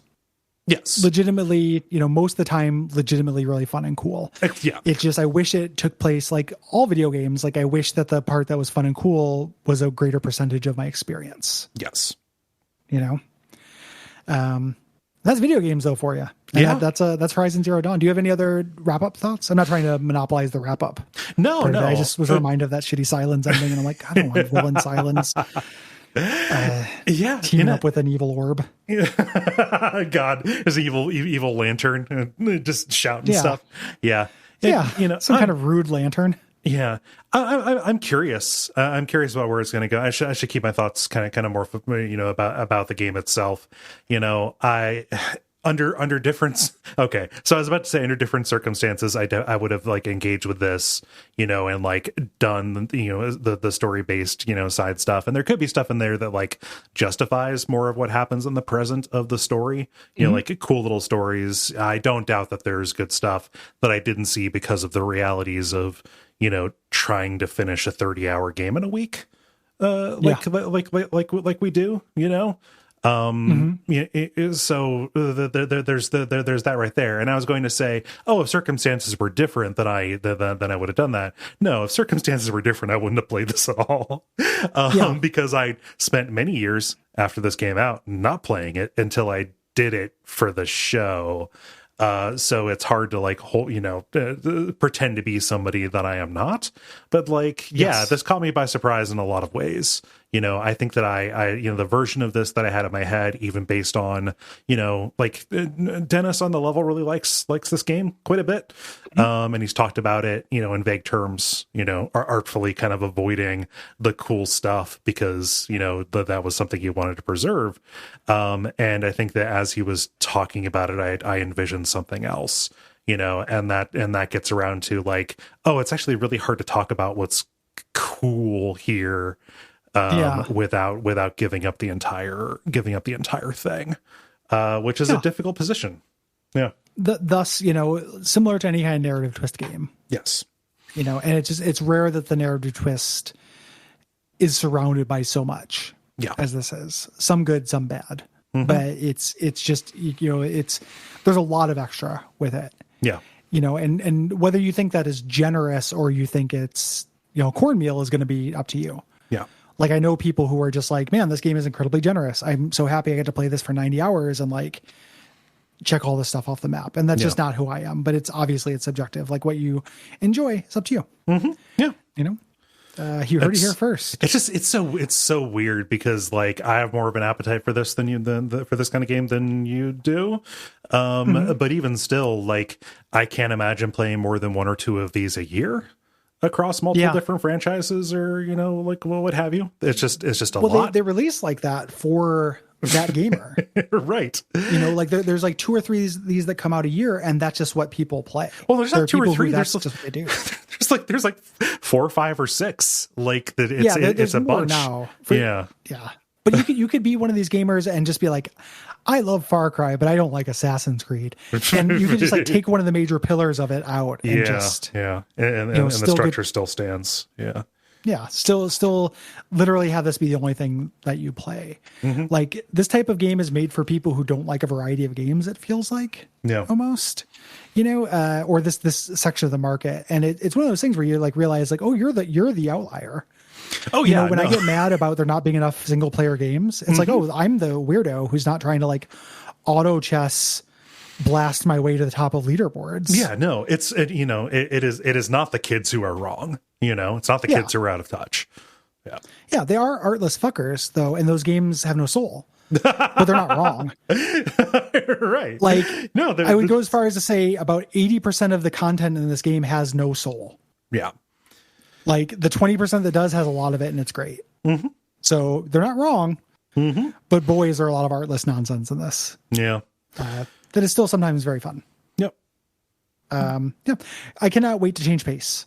This was really long and we should not do games of this length as one episode ever again. Yeah. Even though I think we're probably going to. Oh yeah. Thank you, Doug. Thank you very much, Doug. Appreciate you.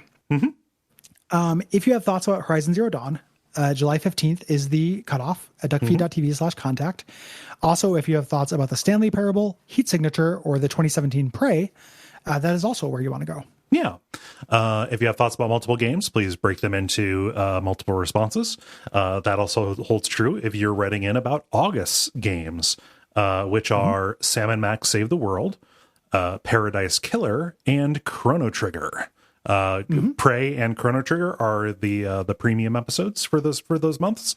The last episode is premium, which means that patrons of $5 get the whole thing. Everybody gets the generalities as a preview. If you like a taste. Cool thing is, if you go to patreon.com/duckfeed.tv, you don't just get access to the current one, you get access to all of them. And we're coming up on, I think, 3 years of this model. Get a lot of them to go through. Yeah, they get more than 30. At that point, and they're good ones. In news that is related, we are booked out for 2021 in terms of games for sponsoring those. So if you want to choose a game, you can do that on Patreon as well. But we are looking at 2022. Yes, just so you know, we want to make that very clear so nobody feels put out. Yes, understand that there is a delay. Trying to think of other stuff, ratings, reviews, telling your friends, and coming back next week. Yeah, all those things are appreciated. Yeah. Until next time, what should they watch out for, Cole? Teb.